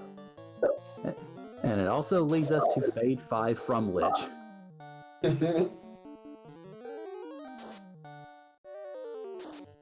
It's like he's got level 1 magic. Oh, but no HP. Yep. So we have ourselves a Fiend Orb on Sawney's side at 1 hour 36:15. Which is excellent to see. Sawney will likely pick themselves up a bit. And if I'm Sawney, I'm just gonna, what would you do if you were Sawney? That truck, but they could. I don't know right now if I'd go out. I mean, given how hard Tiamat was hitting earlier, I would imagine I would say there's at least a little bit more of a grind on the table, but of course we know that Sawney is now discovering Temple of Fiends, so he now has a little bit more access to a few things.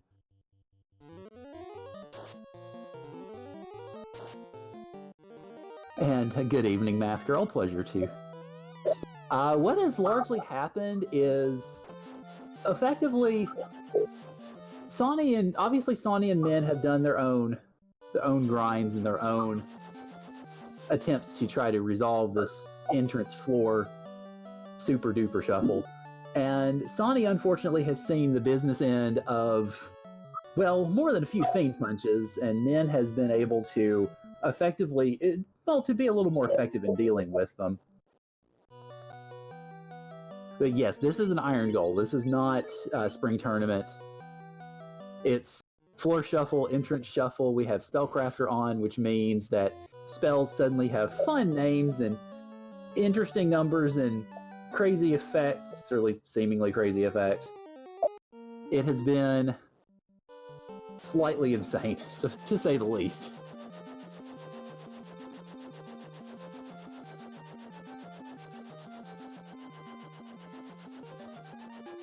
It looks like Min might be going back up to perhaps do a little more grinding.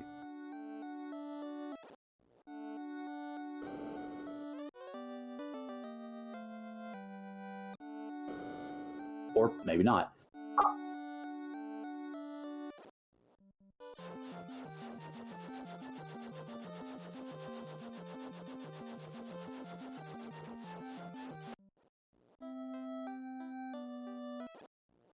Are they going 2-man?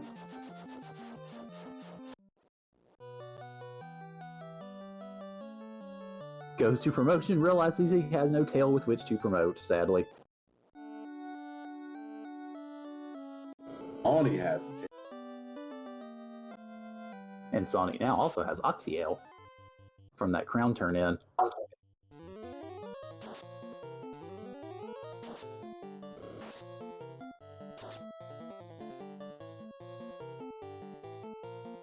Right now, I mean, we don't know if.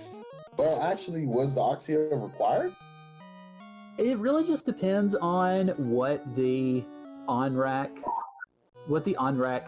stairs become. I mean, we know obviously where Temple of Fiends is. I think between the two runners, we have seen all 4 Fiends. And Min has the cube as well as the key. Yeah. We know the.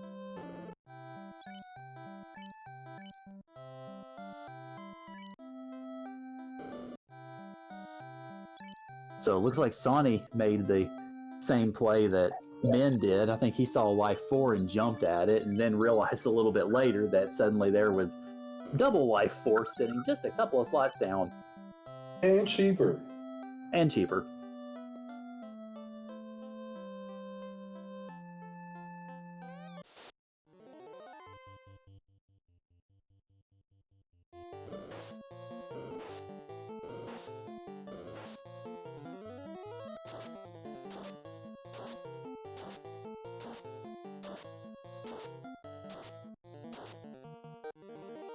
Ferdy, I believe One Fine Day was mentioning a little earlier in chat that Life 7 and Life 8 essentially function as a Life 2, as a full heal. Yeah, there you go. And One Fine Day, by the way, is the one who created all this spellcrafting madness, so definitely props to that. It has provided quite an entertaining scene this evening, to be sure.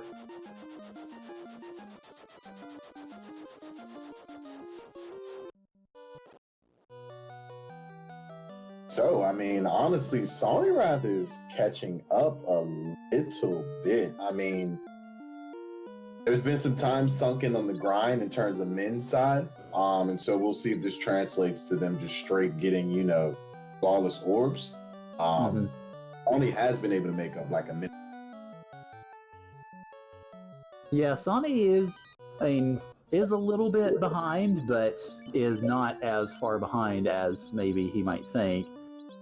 But that being said, if Min starts picking up steam on going after these other 2 Fiends, then that gap might just get a lot bigger and I don't know about be insurmountable, because we have no clue what Temple of Fiends Revisited would possibly portend at this point, but it certainly, if Min is able to grab more Fiends, then that lead is going to stretch a bit.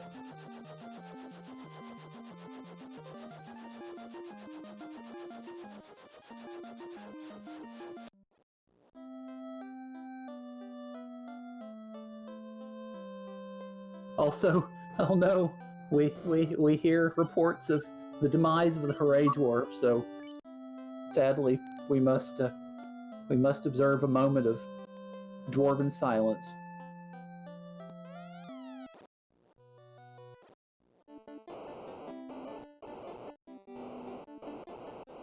To our friend, Hooray Dwarf. Also, One Fine Day reporting that apparently the Hooray Dwarf in later iterations of this game will be immune to the vagaries of being guillotined by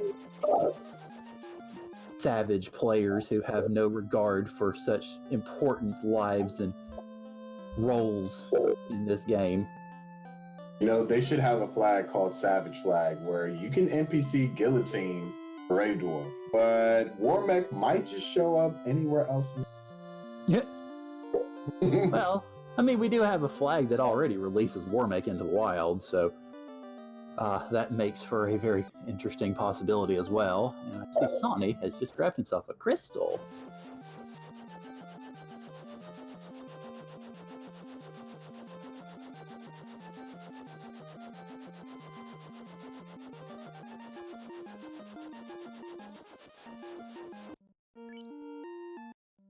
Malikoth, welcome.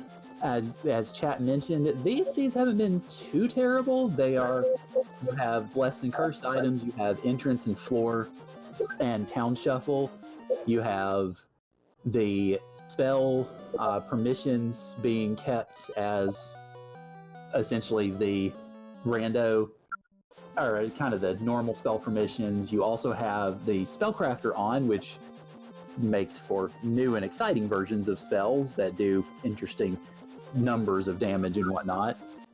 But it's not been anything I think that the runners can't handle. It's just been all sorts of entrance craziness, which of course can lead to hijinks in and of itself.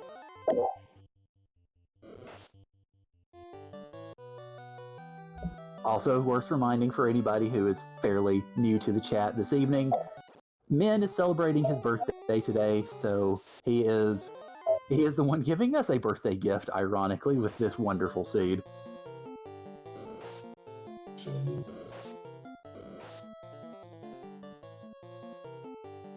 A great way to spend your birthday. Oh, absolutely. And depending on the time zone that he's in, he may still be able to finish this seed in his birthday, perhaps. I'm already in the future.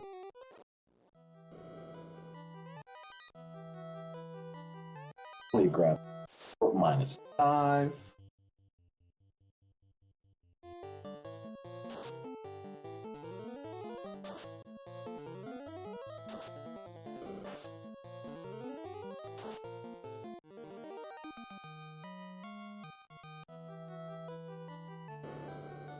Oh, well, happy birthday, Reese.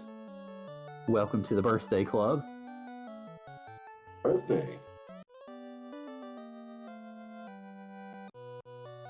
Also, Sonny decides it's time to grow up.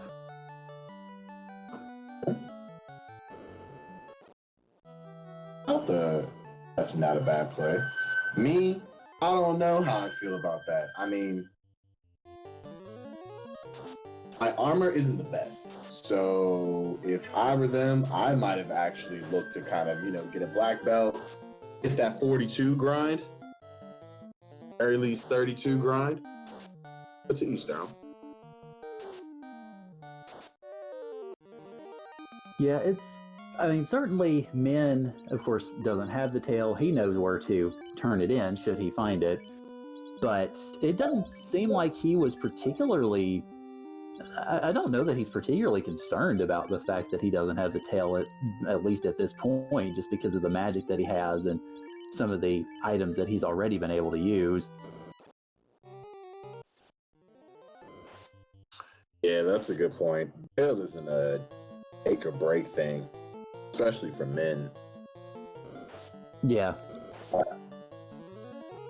I just kind of and given that can switch units out. If I was Sawney, I think I would have just invested. Just because Fists of Damage do work. But I don't know what that quick does, but we've seen fast somewhere. I think even if it's a level 7, that's just... Well, I mean, they were mentioning in chat earlier that quick is... it is essentially fast. It's just self-casting, so... It's certainly... It definitely helps out, especially with a black belt, but really with any fighter type that you can find.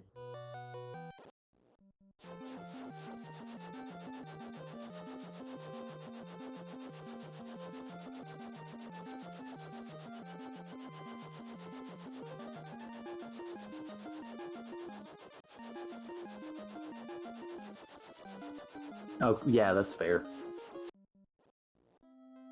Wouldn't that be a nice find, though, to get an item like that?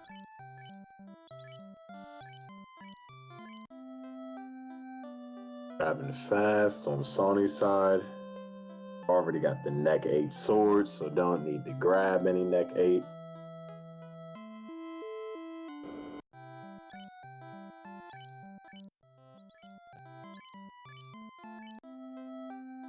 Give me some nuke 8.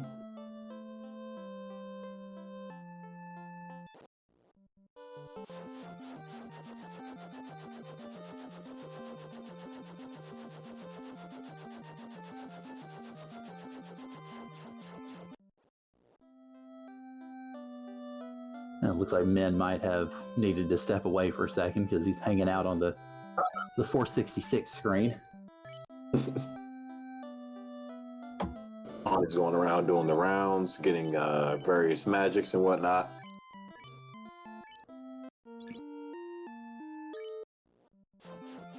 Uh-oh. Houston, we have a cropping issue.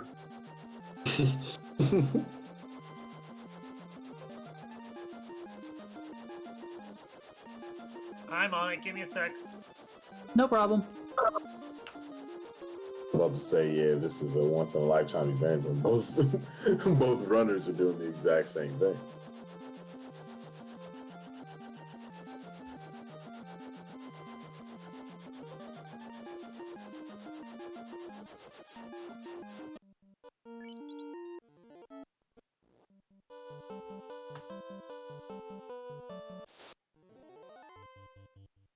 Oh, Ragnarok mentioning that DM pushing the dang button. Oh dear.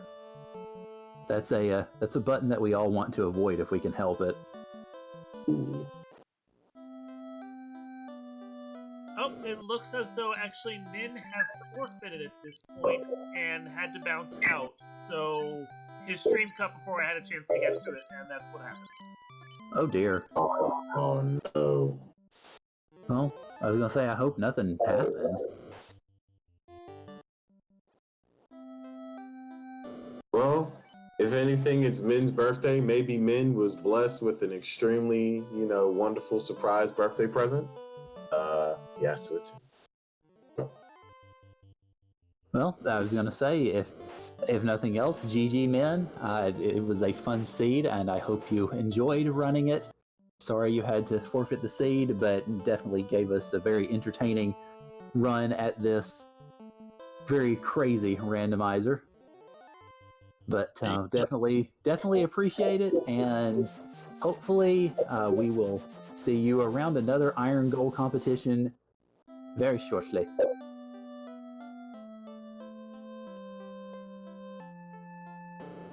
So looks like we'll be focusing our attention on Sawney. Sawney potentially dropping some G chat. And just figured it out.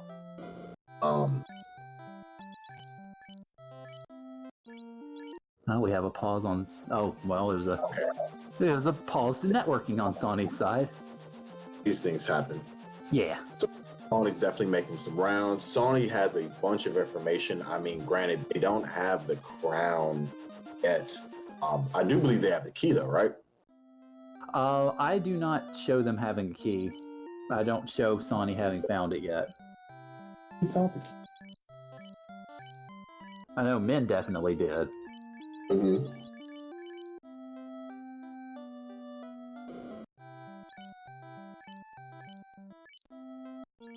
Very smart. Went back to get that wall 8. Oh, definitely, yes. I like that. Well, maybe at some point Sawney can pop the item menu and we can see whether that key is available or if he got it and I just missed it on the tracker.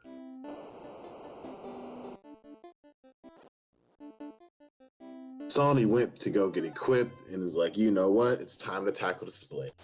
Let's go.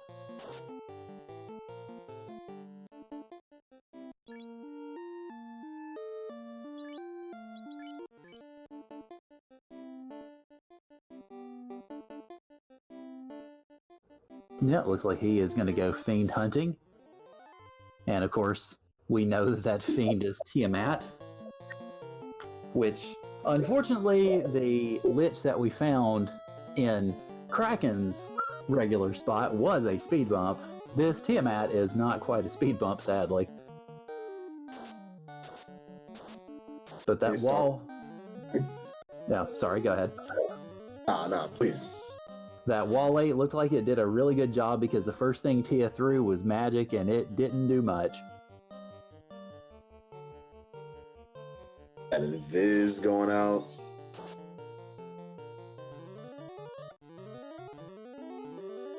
But unfortunately, 2 hit 7 damage from the melee attack, so it looks like definitely got some block strats coming in to make it a little more approachable from the physical side.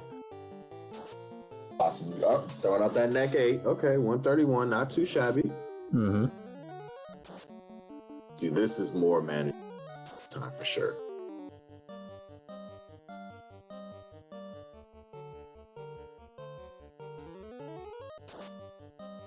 Dot 6 doing some work.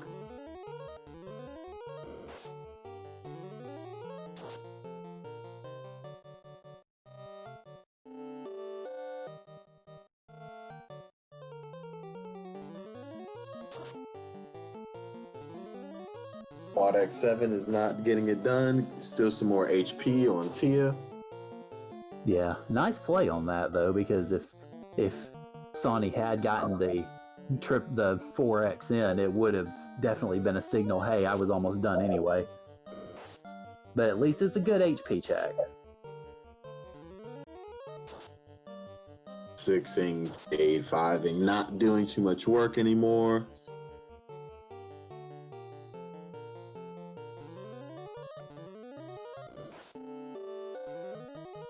Ouch. White mage is down. Yeah, Tia was hitting just much too hard. Oh, I'm finally terminated. Yeah, it looks like that last Quad X play was not all that far away from being successful, because I think after that Quad X there was just under 400 damage, so it very nearly worked.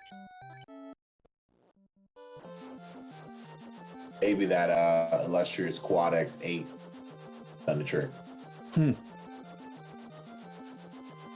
So now Sawney likely checking notes to make sure where to go next. They do have the key. Ah, they do? Okay. I must have just missed it somewhere then, my apologies. Oh, no worries, mate.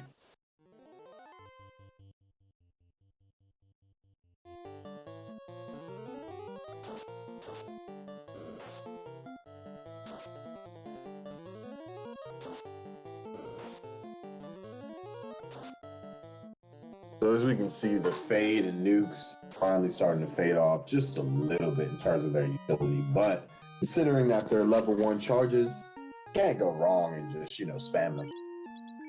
Yeah, looks like Sawney is about to confront a robot. Ooh.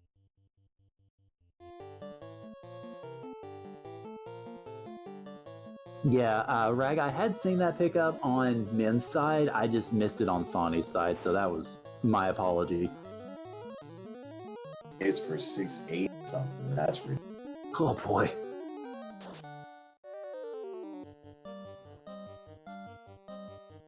So let's see if Sawney can triumph over the robot chicken. 2 hits still for 73. Yeah, it's definitely going to need to see about employing any. Unfortunately, that white mage is down, so no cure 4s, and down goes. Yep. Rip. It was a good run. We'll probably try it again. Yeah. Unfortunately, the chicken won today. At least the chicken won this round anyway.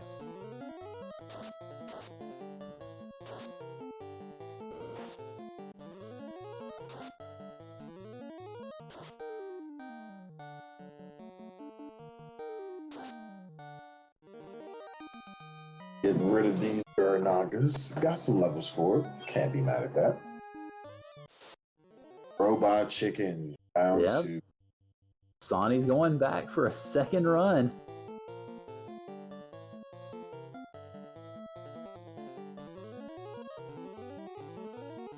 Fog 6. Yeah, considering that he obviously saw last time how hard Warmet can hit, it's definitely a good strategy this time around to try to better mitigate that. Lost the black mage, but Yeah, it's not the worst. As long as you don't lose that white mage. right, yeah. You lose the white mage, you're in a little bit of trouble, because... And speak of the devil.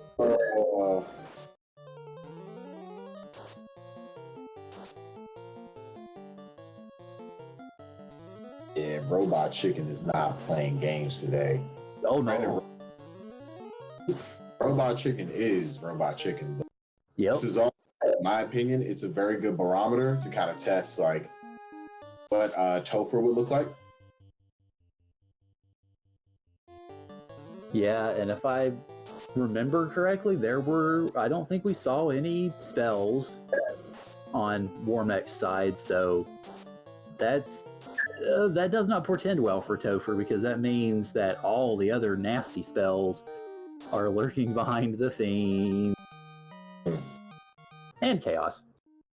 You don't want one of them throwing out a neck 8 on you. No. So, after 2 tries, Sawney eschews Warmek and decides that discretion is the better part of valor on this one.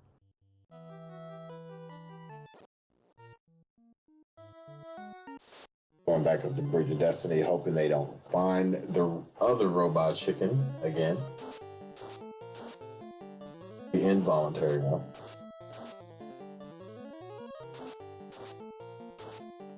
I was going to say, considering that Warmek, I presume Warmek is patrolling on this flag, it depends on whether Script Shuffle is on or not. Oh boy. Spellcrafter Chaos. Yeah, well, I guess we will see, assuming Sawney gets to him. Mm-hmm. Anthony, unfortunately, Min had to forfeit a short time ago, and so sadly he was not able to complete the seed, but Sawney is endeavoring to do so, it would appear.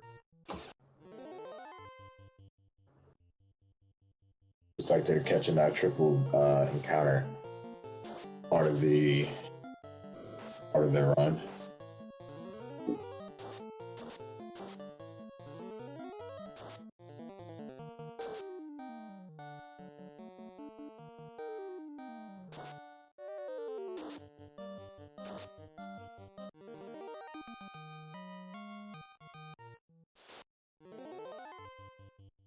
Ooh. Well, I was going to say, if Sawney was looking to get some levels, he has rather found the place to do it. He's running into all sorts of encounters, including a 9-pack of red Khareebs, which, oh dear. Thankfully, they'll all be whisked away with this Nuke 6. Indeed. These Khareebs can just be the most annoying. Oh, yes.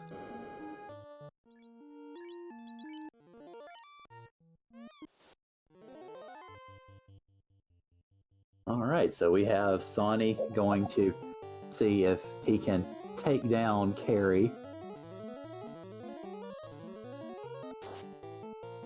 Wall and lock strats, which isn't too bad. Yeah. That Sleep Touch obviously is not going to help with damage dealing, though. It's not. Getting some fog out, as well as some Rock 6.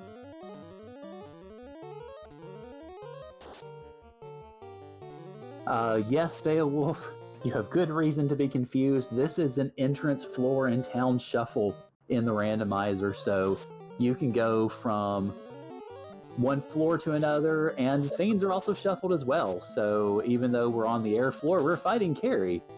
And, That's it, yo.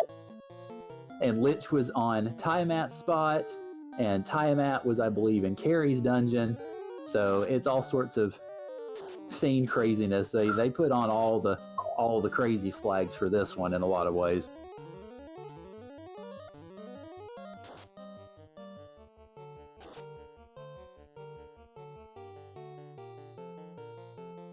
Carrie's eating everything up for breakfast. She's like, give me that raw 6. What's up? Raw 6 out 9 inking. Ineffective to the party.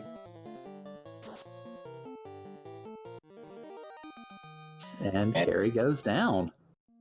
Nice. At 2 hours, 3 minutes, and 20 seconds.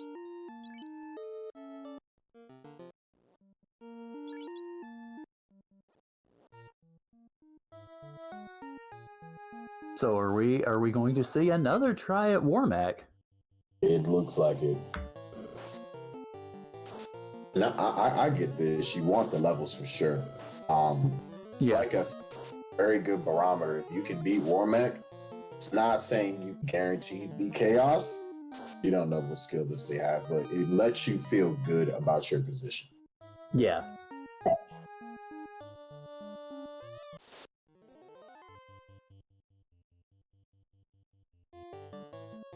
With the strats.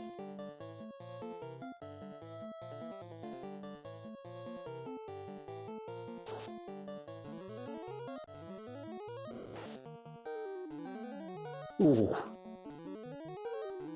That new 8 is doing work. 562s. Yeah, I was about to ask. I'm sitting here going, okay, I did just see that, didn't I? Yeah, you definitely did. Ooh. Unfortunately, Warmech seems to have a vendetta for our nuke casters and is taking them down with, well, really no prejudice whatsoever.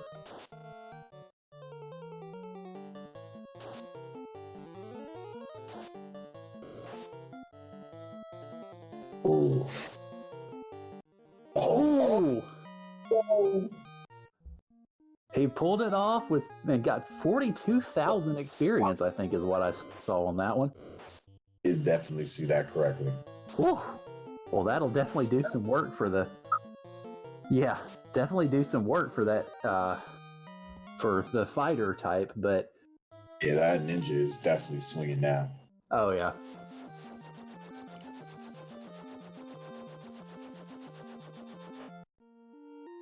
So now that Sawney has gotten the real prize of this seed, taking down the robot chicken, I think he can be content to go after the final orb and starting to consider salting this one away.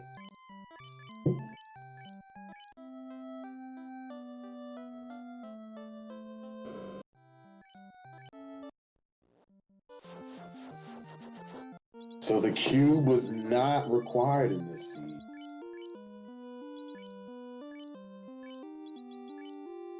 Yeah, it does not appear to be, and that is certainly a possibility with these the entrance floor town shuffle randomizers, that the key items that you would normally have as essentially gatekeeping sometimes just aren't necessary at all. Of course, it does still help, obviously, because those key items still give your 10% bonus to the experience, but they may not be necessary as gatekeepers, at least.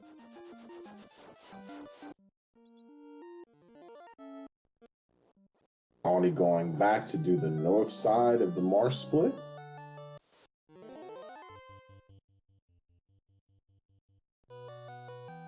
Perhaps getting slightly confused as to which entrance is the correct one, which is perfectly understandable considering that there's a few entrances within very easy striking distance of each other. Happens to the best of us, Sonic. Well, I would certainly be... I have a feeling if I was confronted with a seed like this, I would be probably wringing my hair out a little bit in trying to keep up with any and all of it, really. So definitely kudos to both Min and Sawney for being able to juggle this insanity. Absolutely. If I were running this seed, pretty much the commentary would be like, listen, mate, we're going to have to cut you off. We can't be here for 5 hours. Yeah, congratulations, Currant. We're going to shut off the stream early and just send people over to you and pray that you don't take for bleeping ever like you actually did that one time.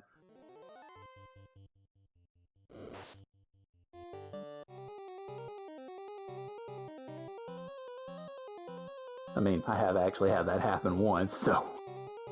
I've seen the best. Yeah, I will try not to emulate that again. That was one of my matches during the spring tournament.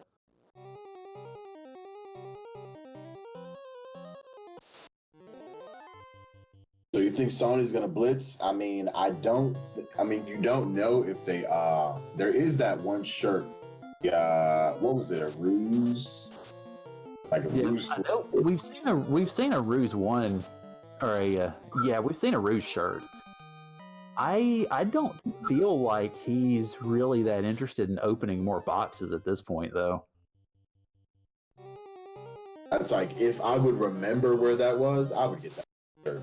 I'm also not going to fault him. Yeah.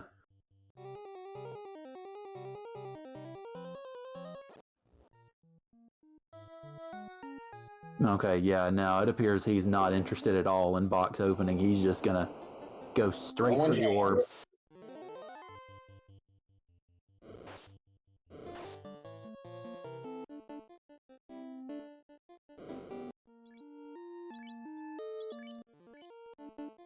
This time's at a much better position to do work to Kraken. Kraken is also hitting like a truck. But potentially get out some going with the Nuke 8 strats.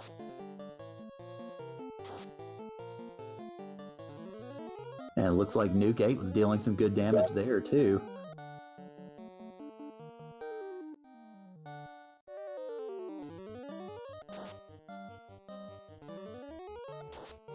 Oh yeah, both of those Nuke 8s off. Unfortunately, that ninja was able to take a hit, so we've got another round of good damage coming in. Hopefully that... Oh! Oof. Oh dear. They were able to make out all 4 orbs are at 2 hours, 10 minutes, and roughly 5 seconds. Yeah, fortunately 759 was avenged right after their unfortunate and climactic demise. Exactly. So I suspect Sawney heading back probably to obviously resurrect and get some more items, and then the Topher dive will be in full effect. That's it. I've already done some shopping, so they should have their required spell list. Not going to change up their party composition at the so once they, like you said, once they item up, should be good to go.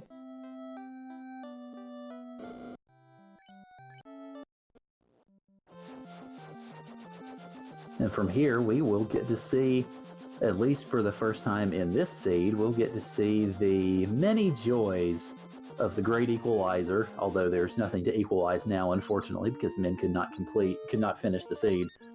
But we will get to see the many joys of Topher, which of course can be a very joyous place indeed, depending on the seed. Absolutely. So at 2 hours, 11 minutes, and about 25 seconds, Sawney enters Topher for the first time, and hopefully for his sake, the only time necessary, but of course that will be the tail of the tape.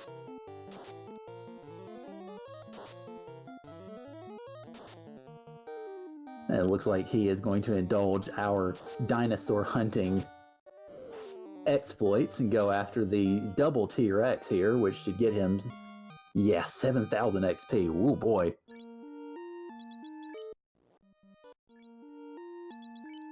Seven definitely would do the same. So choosing to, I presume, take that level and get things healed up, and so now he goes back to presumably cycling and count. Oh, he's going for it again. He's going to use this as a bit of a grind, it appears. I saw that he popped a cabin instead of a house. So,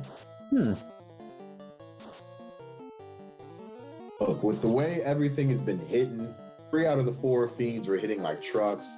Warmac wasn't playing around, and you haven't seen any skills. Warmac. Yeah. Don't necessarily blame Sawney for doing this. Plus, you've only got 1 ribbo, right? You've only got 1 ribbon. I believe only 1, yeah. So, yeah, if he's able to keep getting those T-Rexes, like One Fine Day is saying, this is going to do him very many favors in regards to levels, making all these party members a bit more durable for the real walk.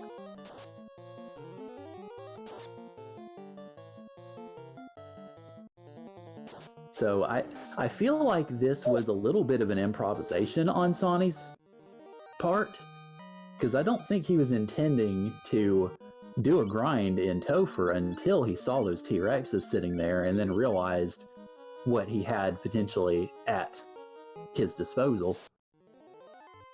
That seems like it would definitely play, but it's a very good move to isolate just how shortly into Topher this grind tile is. Got the resources where even if you had to walk it out, you definitely could. So, oh yeah, destroy these things. 3, 4, maybe 5 levels off. You're not racing against men at this point. You're racing against time. Yeah. Yeah, I figure if you're Sawney, you're thinking right now, okay, I'm not competing against anything. I just want to make sure I can finish this as comfortably as possible. Yep.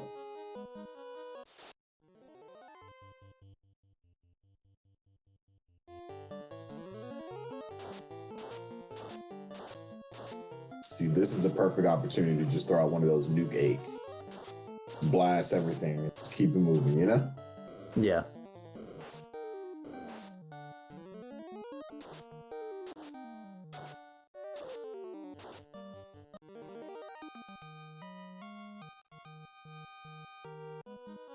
Yeah, this is definitely this is doing some work. I mean, got, one battle giving you 7,000, the other battle giving you 5, 9. This is the grind time we wish we had an hour ago. Well, I was going to say what matters for him is he has it now, so he's definitely going to take advantage of it. Mm-hmm.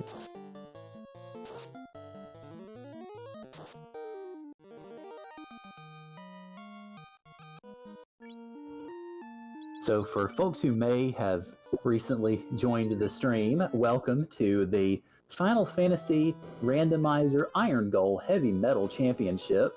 This is a series of flags, or a series of competitions where veteran members of the community and even newer members of the community can play some pretty extreme seeds and pretty extreme flags for your viewing pleasure. It's not as formalized as anything like the spring tournament or the Duckling Derby.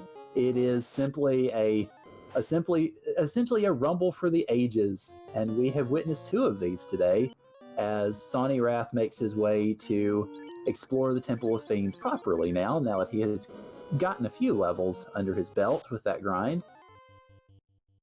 And so we will get to see Temple of Fiends revisited in a more extended version this time.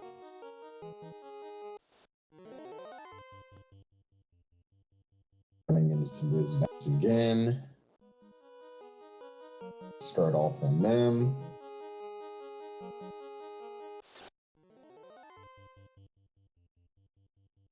Running out on these August and Airs. Sawney walking with confidence. I'm ready. Just like SpongeBob SquarePants. Unrunnable gas, D's. Well, a little bit of a forced grind, but it's still going to be useful. Yeah, it's like 2,300 XP, so. Yeah.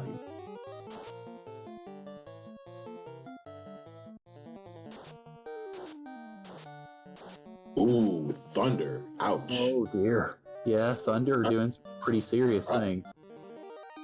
See, this is why not having ribbons hurts. Yeah, because you lack the absorb necessary to be able to deal, or the resistance to be able to deal with some of these. Mm-hmm. But fortunately, he was able to make it out all right, only to find another set. You ate them. Well, actually, you gotta save your new case. Yeah, we don't know what any of the fiends are going to throw out yet, so. Gucci level 1 charges, I get that. Other thunder coming out.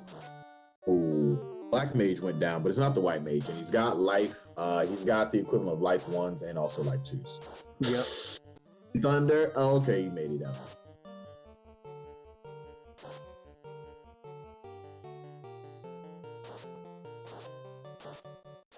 It looks like that white mage has probably got the ribbon, I think.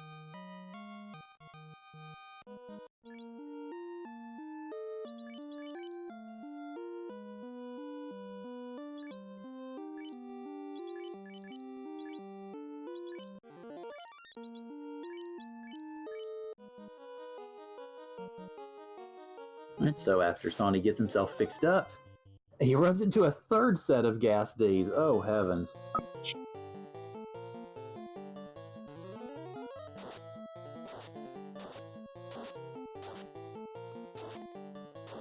Oh, no.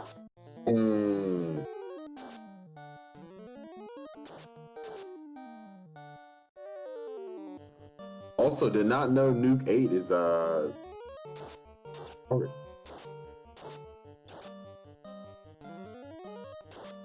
Ouch. Yeah, he's getting some bad luck on these thunders here. And thankfully, you know, you've got that life 2 sitting at level 2 slot, so Yeah. yeah, that's actually a smart move. You didn't, you know. I mean, you kind of wanted to see if you can just grind it out, but just get your charges back. Yeah. Oh, so you go on the tavern and change out that ninja for potential something else, or Well, it'd be interesting. He may, I don't know. like that? Well, I guess well, looks like he's going to stock up on items. Which, I mean, since he had to burn a lot of those heal pots, then yeah, that's obviously the better move to do right now. I don't know if he used any of them on his grind or if it was just him trying to go down to make that dip, but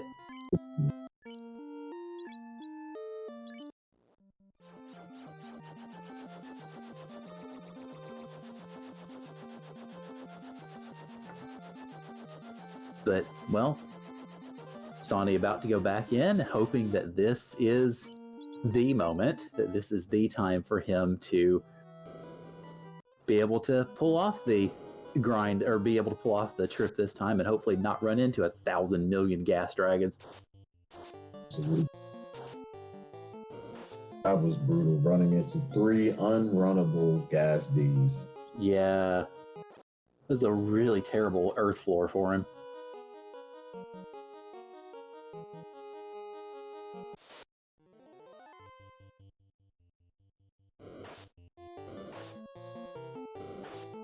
Of course, one can hope, I suppose, that if he experienced a bad earth floor last time, that maybe RNGesus will be a little kinder to him this time and give him a much better earth floor with not nearly as many unrunnables and crazy crap. One would hope. Yeah, we can cross our fingers at least. I'm crossing my toes, so. Well, let's see. I have to think of something else to cross then. I guess I can cross my knees or elbows. I don't know.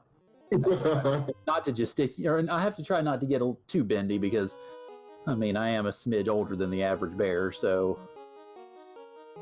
I ain't as flexible as I used to be. Yeah, these aren't the days of when FF1 just dropped and, you know, we were young, limbo kids, right? And as Sarah points out, there have been no neck 8s against the gas Ds. So perhaps it was an intentional choice. It's hard to say, really. Actually, a very good point. There has been no neck 8 against the gas.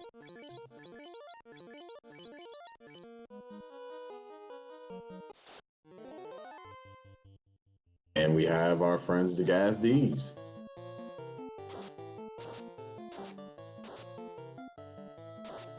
You can cross the streams. You can indeed cross the streams.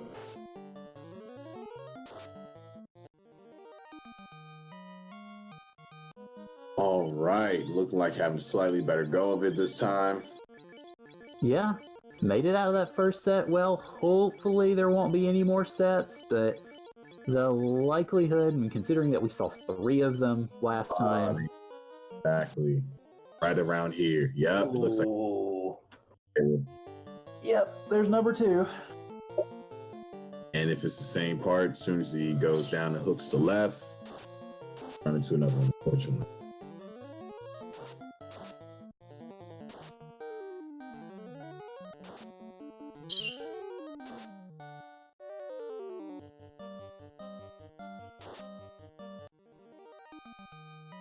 Terminated. All right, so round 2. Yeah, please heal. Yeah.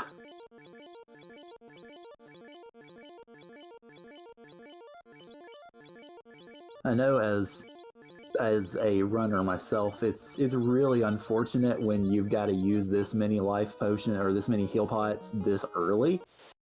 But given what he's had to come up against, it's understandable, definitely. Yeah, you need to save your other charges. You got Yeah. heal, which I think is the equivalent of heal 3.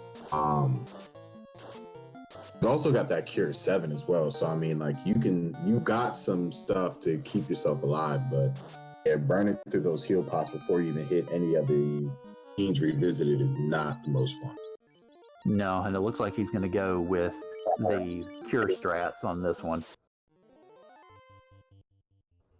All right, so Lich 2 can't be any worse than those gas Ds, right? Lich going with the Rodney Dangerfield no respect strats, just straight nuke to the face, swing the sword, and Dia 8. Touché. I'd have been. Oh, maybe Dia is a move that affects undead. Yeah, I think chat was mentioning earlier that it is essentially harm, or it's basically related to the harm spell.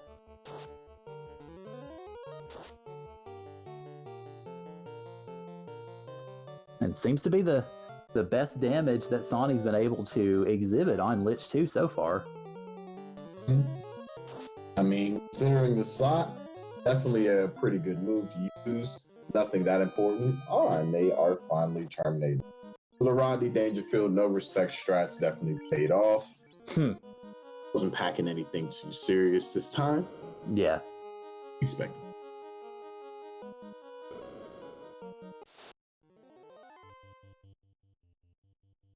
Evil Men's you can run away from, which is good. Hate running into those. They're always packing something. Yeah. I was going to say, the one thing that kind of worries me a bit right now is, I don't know if you noticed on the item screen, but Sawney's down to 20 cure pots, or heal pots, and of course, obviously those gas Ds have really done a number, but that's a scary amount of heals to have at this point in the dungeon.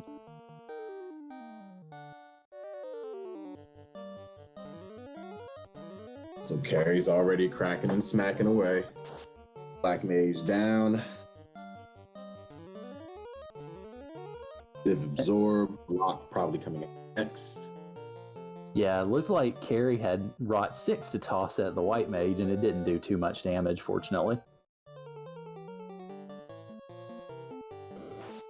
Ooh, 10 hits, 1136. That's not see.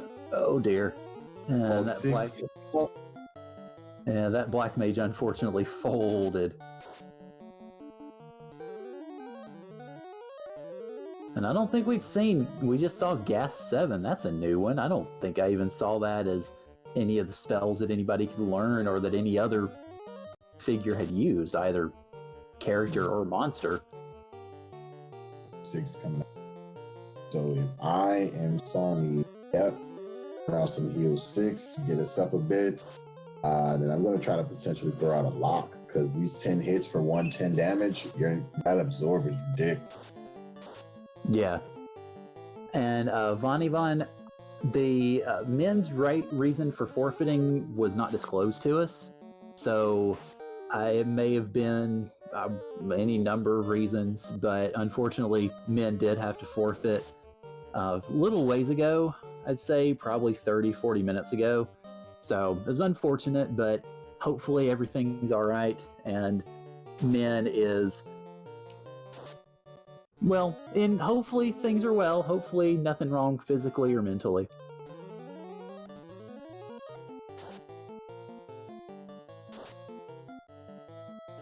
Carry's still going strong. Right now, this is looking not good at all. Already Carry's taking up quite a bit of White Mage charges. Tier 7 just came out. Ooh. That's a heartbreaker. Real Super Pleb, no. Unfortunately, men had to forfeit a little while ago. I was just mentioning to Von Ivan a moment ago, we're not entirely sure why. The reason wasn't disclosed. But he did have to forfeit, so Sawney is pushing to try to finish this seed. But yeah, I think I'm in Sarah's camp that Sawney may have either forgotten about Neck 8 or may have just gone ahead and decided to get rid of it.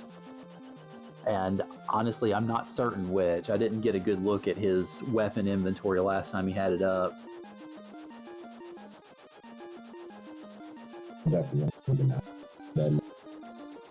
Tons of work, and it was just seemed obsoleted. All respects, really, you know, day 5 shouldn't be cut out when you got neck damage.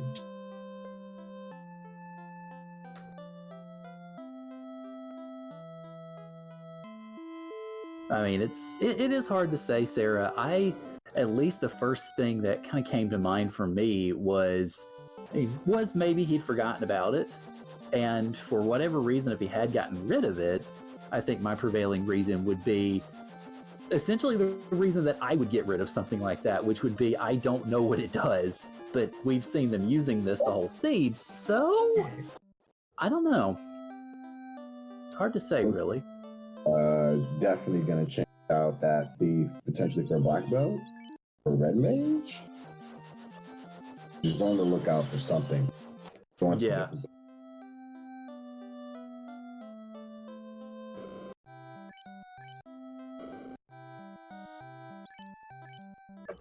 Oh, that's what he wanted.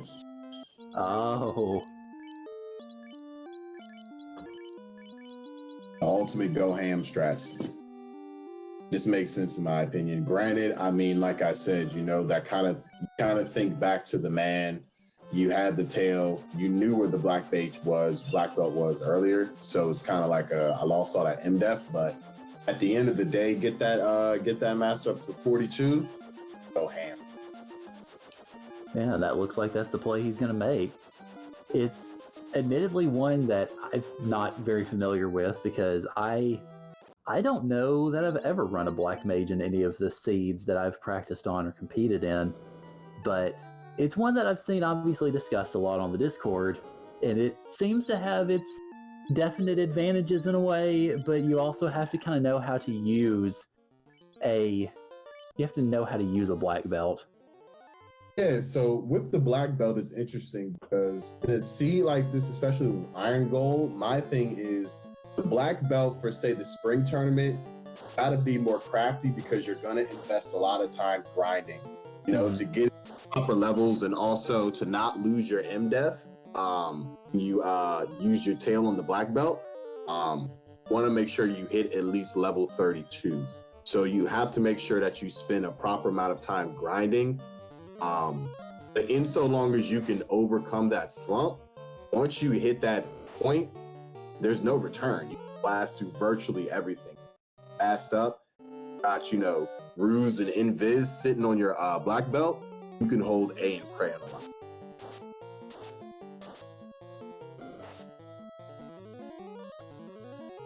Well, it looks like what he is trying to do is he's trying to Dan his other characters and start grinding that black belt. Because I noticed he was taking off a lot of his armor, so I think we might be seeing a little bit of a black belt grind going on. He does still have the neck 8 sword. I just caught wind of that. Okay, so he does still have it then. Yeah, sure does. I just be the pressure.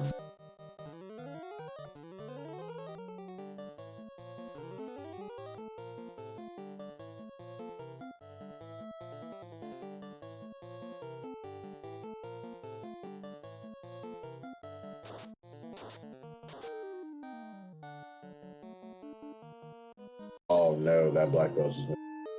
Oh.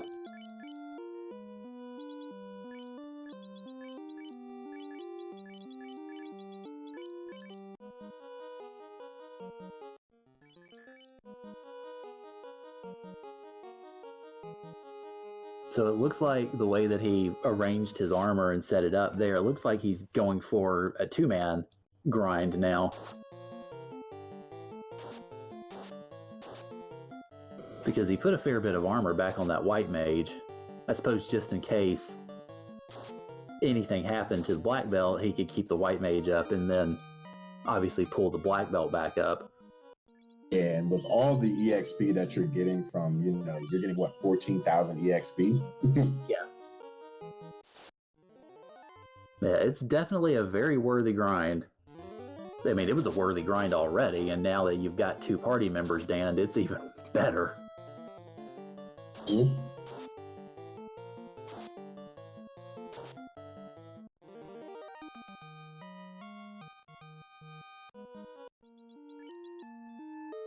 So, given that we have this grind going on, how far do you think he takes it? Do you think he's going to take it all the way up to the 42 that you were mentioning?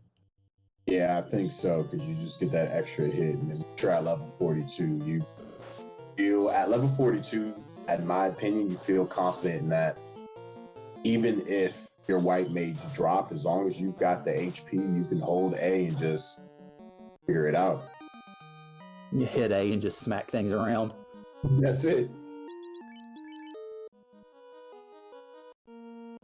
So one thing that actually does that I would inquire about, because admittedly I don't have much knowledge of this, is when you're looking at, obviously, in the increasing into the higher levels here, I presume that the HP or the experience levels necessary to level gain continues to increase, or does the increase decrease at any point? Or in other words, does it stop increasing as much, or does it keep increasing at a consistent level all the way up to 50?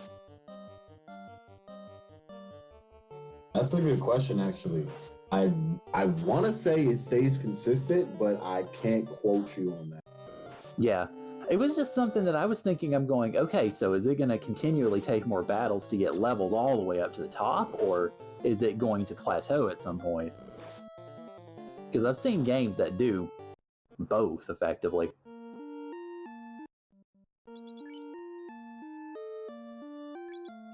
And unfortunately, it looks like Sawney abandoned his grind because his white mage went down.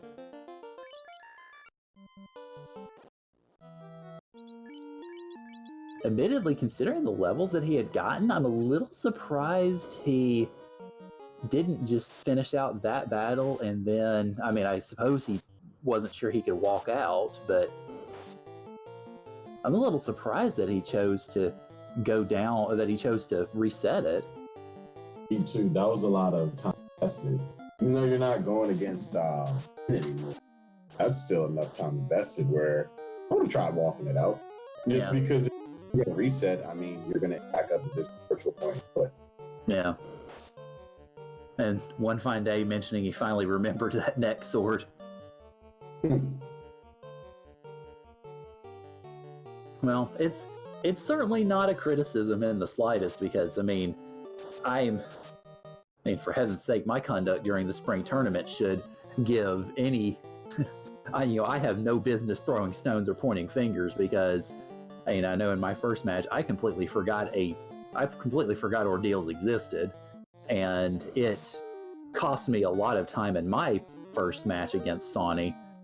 And then, I mean, I've made plenty of missteps when it comes to something like that. So him forgetting about having that sword, and it's certainly something, of course, that we're just sitting here going, wait, how does he not remember it? But in the heat of the competition and trying to remember all those things running around in your head, it can be problematic at times. Absolutely. I mean, one, you gotta have just all the different places. You gotta remember where every place leads, where every single shop, what different magics are in places, what in the world half of these magics even mean. There's so much to have to be cognizant of, and to finish the scene. Yeah. And Chad is pointing out that apparently my brain doesn't function because you cannot just walk out. One does not simply walk out of Topher. They have to exit or warp out. So that would be why he reset after losing that white mage. So then that kind of leads to something of a corollary question in and of itself. Does he take a handful of levels and then exit out, save it, go back in, or does he commit to trying to get up to the full 42 now? You definitely grab with as much EXP as these things are giving you. One round is giving you, so yeah. I'm gonna 2 rounds and then go out and then do the same thing again. Because you see, having to reinvent that wheel is only going to add another 4 minutes of his time. Yeah.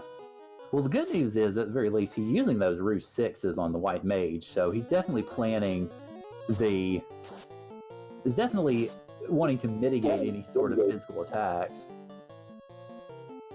And as One Fine Day is pointing out, that T-Rex did in fact run away in the previous battle, so we have some, as he puts it, cowardly blue stakes.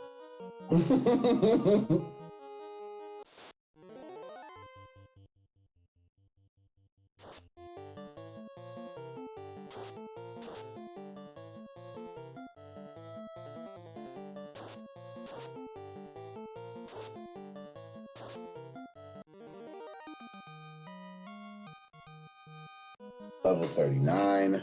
Mm-hmm. And of course, obviously, this is having a corollary benefit of making that White Mage a bit more durable as well. Mm-hmm. And of course, I believe he does still have a few houses on hand, so assuming he does make it out of this alive, and with the White Mage still up, then he can go back out, res his other characters, just hit that house to get all those spell charges back, and zoom right on through, and hopefully have a better time of it this time. Mm-hmm.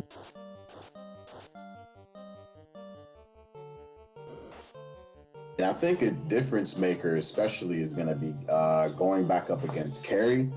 With the black belt, or rather this master, you'll be able to just spam it and hit. And last time we saw you do 8s, bunch of different spell charges. It looks like keeping your spells is going to be extremely vital. So. Yeah. I mean, if nothing else, we saw that unfold as he was struggling through that massive gas D's. Oh, yeah. Being able to just smack those gas D's around in one hit each. Yeah. Well, to be fair, his fighter, or his ninja was taking them down in one hit. That wasn't necessarily the problem. It was the fact that there were multiples of them, and they were able to get those thunder charges off. Yeah, I forgot, you're right. It's that thunder that was...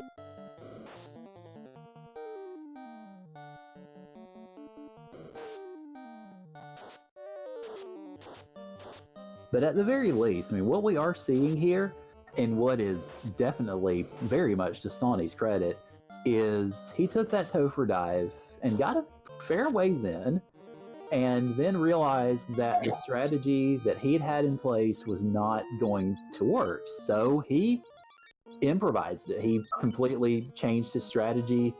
And of course, granted, with Tavern mode, you've got a little bit more leeway to be able to do that than you would otherwise. But he improvised well, and that is definitely a mark of a successful runner. I mean, there's a darn good reason that Sawneyrath came out of the Swiss round of the spring tournament as the one and only 6-0. Absolutely. Couldn't have said it any better myself. Just being able to readjust on the fly is paramount. Given all these opportunities to do so and all these different conventions, how to take advantage. Yeah. And it looks like Sawney was content hitting that 42 because he is diving for real this time. It's time to go. 800 HP. Looking pretty healthy. Now let's just hope that those gas Ds don't rear their ugly heads again. I think they've done enough this seed. And hopefully you're on a completely different part of the encounter table. Yeah, exactly. Good lord. Able to do almost 1,000 damage on that Phantom without even trying. That's exactly why you do the black belt grind. Yeah. The key to the black belt grind is making sure that you don't level up before 32 because your black belt gets 3 MDef per level, and the master only gets 1. Right. Fun fact.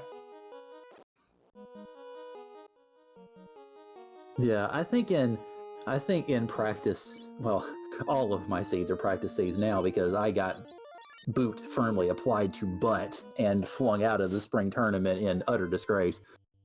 But in any states that I run, I may have to play with some black belt strats just to get some experience with it. That's it. And you know what? I didn't join the tournament, so I'm way more booty than you, mate, because I didn't even put myself out there to get destroyed. Yeah. Well, yeah, it was fun. I enjoyed it. It's the first real tournamenting that I had done, so I was able to do one day of the January Duck Derby because of various issues. Hello, Thunder, again. But yeah, I had a good time with it, even though I was unceremoniously dumped on the side of the road, effectively, largely because of my own dumb strats in many cases. It was still a lot of fun. That's it. You know what? As long as you have fun, that's the main thing. And you'll also grow because, you'll start off now and then down the line, who's to say when the fall tournament or winter tournament comes around, you don't actually top out on that. You know what I mean? Yeah. Well, we do have a Duck Derby coming up. I believe the end of June is when that is going to be taking place, if I remember my dates correctly. Goodness, were these guys, these like mini trap tiles, the exact same part of the encounter table? It's not precisely the same where he found them last time, but it's fairly close.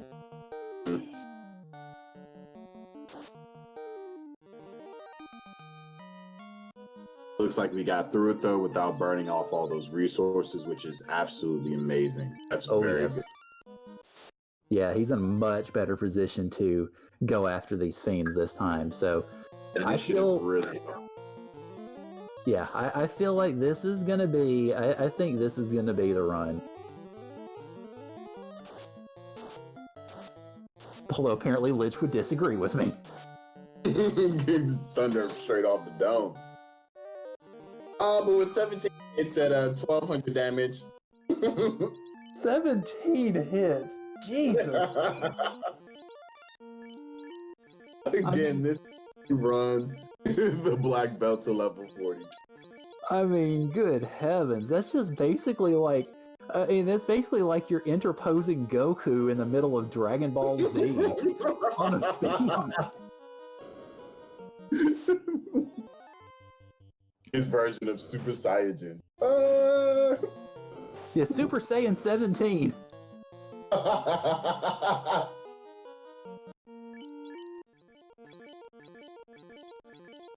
Yeah, so if I'm Sony, I'm feeling a lot better now. I've got still 66 heal pots. Carrie was definitely doing work last time, but with a fast and also, a Ruse 6 on my white mage, feeling pretty good. Oh, absolutely, yeah. Oh, God. 39. Now the black mage, thankfully that did not hit the white mage. Yeah, I was going to say, and Carrie strikes back. Holy cow. I mean, we knew she hit hard, but geez Louise. Carrie's got some HP, over 1100 right now.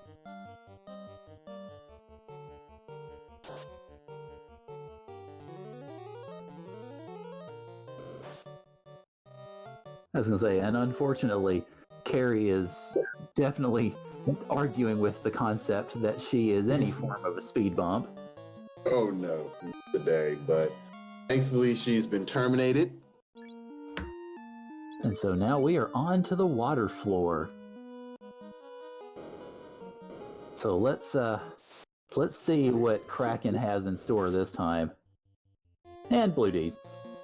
Blue D's are runnable though, so. Yeah, definitely.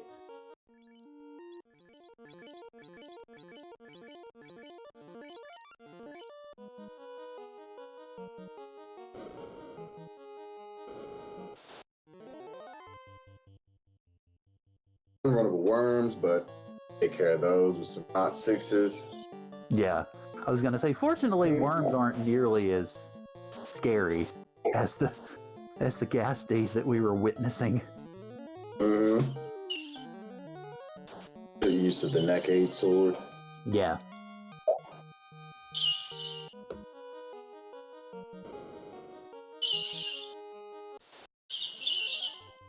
All right, so launches straight into carry, doesn't bother healing or anything.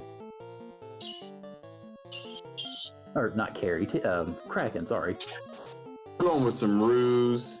Ooh, neck 8 comes out. Oh god, yeah, it's a bad start. That's a bad start. You don't want to see that at all. No. Thank you. 2 power players are still up with enough HP. That's good. Pass has gone off. I go for some heal 6 strats. And a nuke 8. 17 hits, 2,087 damage. Whew. That lock 5 is definitely earning its money now. Absolutely. Just throwing that evade out the window. Yeah. And this is really where that grind is now helping out, because all of those heal pots that he had been using and were virtually exhausted at this point, I mean, he's got about 30 left, so he's in a far better position on that front. And you've got to feel good knowing that with just a lock 5, you're looking like you're going to throw out at bare minimum 1,200 a swing. Got to feel good about it. Yeah. Like they don't have ridiculous absorb. And there you go, 12 hits, 1029 without the lock. Oh dear. VLT looks like that's probably Zap. That sounds about right. And also, Tiamat tossing some nuke at us. But with 2 hits, 19 swings, life 2 at our disposal. The only evil men it looks like to go. Sawney could be in efficiency very near future. Alright, so One Fine Day mentioning that Volt that we witnessed is Lightning Elemental Instant Death, which, yeah, I figured it probably was, considering that those the Light Warriors were just folding like a stack of cards, but... That's good to know. And it looks like our alternate boss today is a pair of very colorful dragons.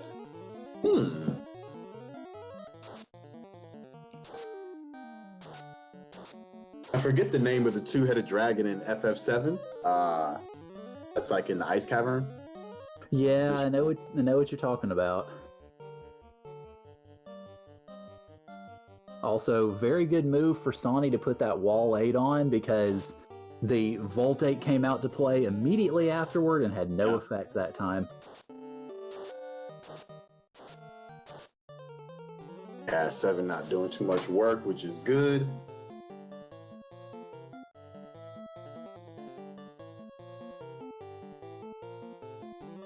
So this is one of the alternate bosses that I have not seen yet.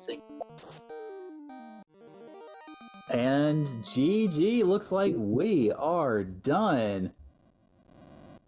With an official SRL time of 2 hours, 51 minutes, 46 seconds, Sawneyrath has slain the Twin Dragons and has won this Irongol match after some holy moly action. And GG Sawney. What a great run. Absolutely, GG Sawney. Every single boss demanded respect, and they got that respect. Yes, absolutely. Also, for what it's worth, I full cleared the game floor-wise. I saw every single floor in the game. You did? Yeah. You may not be finishing every floor, but you did. Yeah, it's admittedly a little tougher to tell. I'm not very experienced with a floor shuffle, so I think I lost track about 2 or so hours ago. But GG on that as well. Much appreciated. Taking notes is a key thing for entrance and floor shuffle. I feel bad that men did forfeit due to a headache, but I absolutely understand the reasoning behind that. Oh, okay. For what it's worth, though, it's probably best that he did, because oh my gosh, was that a nasty topher. Oh yes. Man, was it? That thing was disgusting. I'm glad that you actually decided to go back on that black belt. Do that. I'd mentioned actually before you had turned into tail, because I believe at that point you had known where that tavern was. I was thinking as to whether or not you were going to go change black belt prior to the MDF with 32, but at least you did go back and finally get that black belt. So I kind of wanted to stick with my initial party of ninja white, black, black for the entire seed. But after getting stonewalled and then cure forward by carry 2, I went, no, this requires something completely different. This is going to require a black belt in order to get through very quickly, because the Vorpal was -5, the Katana was -4, the Mosmune was -3, the X-Cal, I believe, was also -5. Yeah, that was -4, I think. Even still, it was, that was nasty for in-game weaponry, and even the Necro Blade that I was throwing out from time to time as an AoE, that really didn't even roll up very high either. That's because that was neck 8, but it was still -4. So. Yep, and neck 8 does a lot of damage when used against the enemies that are weak to it. Yeah, chat was mentioning at various points in time, they were theorizing as to, because both of you were using the neck 8 blade a lot, certainly early on, and then they were speculating a little bit later as to what might have happened. Had you forgotten about it or just stopped using it? Because neck 8 didn't make an appearance for a long time until I think that last Topher run. Yeah, I had stopped using it altogether because a lot of the stuff I was fighting, I was getting better rolls with Nuke 6 from. And I mean, Fade 5 was barely doing any work. I thought about moving that Neck 8 blade over to my White Mage at the time just to be able to get that extra damage output, and just decided against it for whatever reason. Yeah, chat was actually mentioning that was a possibility in regards to a strategy. So you guys were all thinking on the same lines. It definitely was. I didn't go through with it. And I mean, yeah, it kind of sucks, but with how this was, there was no way I was going to get through it without stopping to grind, without going to grab a black belt when I did, and then dropping down to White Wizard Master to be able to get to 42, and I think I was 39 when I stopped on the White Wizard. Yeah, you were. You were 100%, mate. Like, it really was. Because even on the armor side, like, pretty much equipment-wise, everything was trash. You had a ribbon -2. Like, there was... Yep. I didn't see any gold bracelets anywhere? Gold bracelets were in Crescent Lake, which was at the Ice Cave location. They were -5. Ooh. Oh. So the silver bracelet +2s were better than the gold -5s. Oh my God. Pro rings -5, like equipment. Pro ring was -2, I think. -2 or 4, I don't remember. But I think it was... I mean, even still. So basically, Chaos got all the equipment in the game, put it up in a pile, and then basically took a big dump on all of it. Yep. I mean, I'd say Carry 2 actually did that. Oh, fair. Hey, when that Cure 7 or that Cure 4 came out on Carry, I was just like, oh my God. It came out and you saw me just stop. And yes. Exactly what happened. I saw Cure 7, I saw HP Max, and I just leaned back in my chair, looked at the ceiling, and went, I've got to reset out of this. I can't do this because I'm going to loop back to it constantly. You had gone through so many of your resources then, like it was just, you were sitting on something like 30 heal pots because of the gas D. Well, so. Whew. Yeah, those Thunder Gas Ds were nasty. Yeah. And especially, and it was heartbreaking to watch your first run through because you were having to use all of those because we're sitting here seeing one after another, and it was just unfortunate because at that point, I was mentioning, I think once you got past Lich 2, the first time, you were down to about 20 heal pots. And it just, I mean, it wasn't looking good at that point. And unfortunately, it ended up not working out. But that was, I think, like you mentioned, that and the carry 2 was what convinced you to go back and get the black belt. And that turned out to work out in spades. Yeah, getting the black belt to 42 off of the Tyro Cockatrice encounter, that was the first 3 encounters in the first floor of Topher. Yeah. Definitely paid dividends. Yeah. And I mentioned, it felt like, I presume that you weren't expecting to see that, but once you did, it seemed like you just immediately switched gears on your strategy and said, okay, this is what I need to do to get this to where I can finish it out.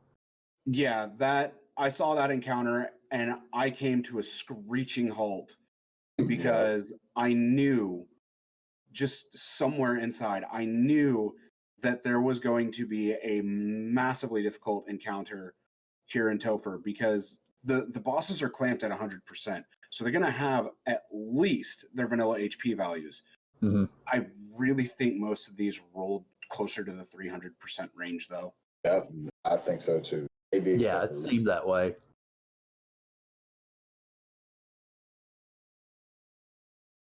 And then the alt final boss being Carry Tia, I saw that and I went, I already know what my strategy is. And it's going to be so easy to finish this out now. Yeah. Well, it's probably late for all of us, so we'll go ahead. I guess we can do final thoughts. Sawney, do you have anything else that you want to say about the seed? I mean, this was fun. It got very frustrating. You may have seen me go on tilt after I wiped on that initial grind with the black belt. It happens. You just can't let it get to you. You just got to keep pushing on through and continue going and just get it all done. All right, Dutch, you got anything you want to say before we close out? I just want to say again, thank you, Karak, for obviously being here with me. Thank you, Dark Moon, for tracking for us for a bit and also helping us stream. Sony, you gave us a great race. Let's not also forget Min. Thank you again for racing with us. We're sorry you had to drop out. Once again, happy belated birthday. And overall, like we said earlier, you know, if you guys are enjoying this type of enjoying this camaraderie, come join us, FF Randomizer. Find us on our internet, join the Discord, and it could be you commentating one of these lovely races. All right, well, thank you to Dutch, who was with me in the COCOM. Thank you to Dark Moon, who is handling all the restreaming. And thank you to the racers, minhthemage, and Sawneyrath11. Go follow them, since it seems like unfortunately, our exclamation R and exclamation C seem to be a little borked this time. But thank you all for joining us for a late night, exciting Irongol competition here at the Final Fantasy I Randomizer. And let's all go get some sleep. Thank you guys. Have a great rest of your evening or early morning. And hopefully we will see you all later. See you next time.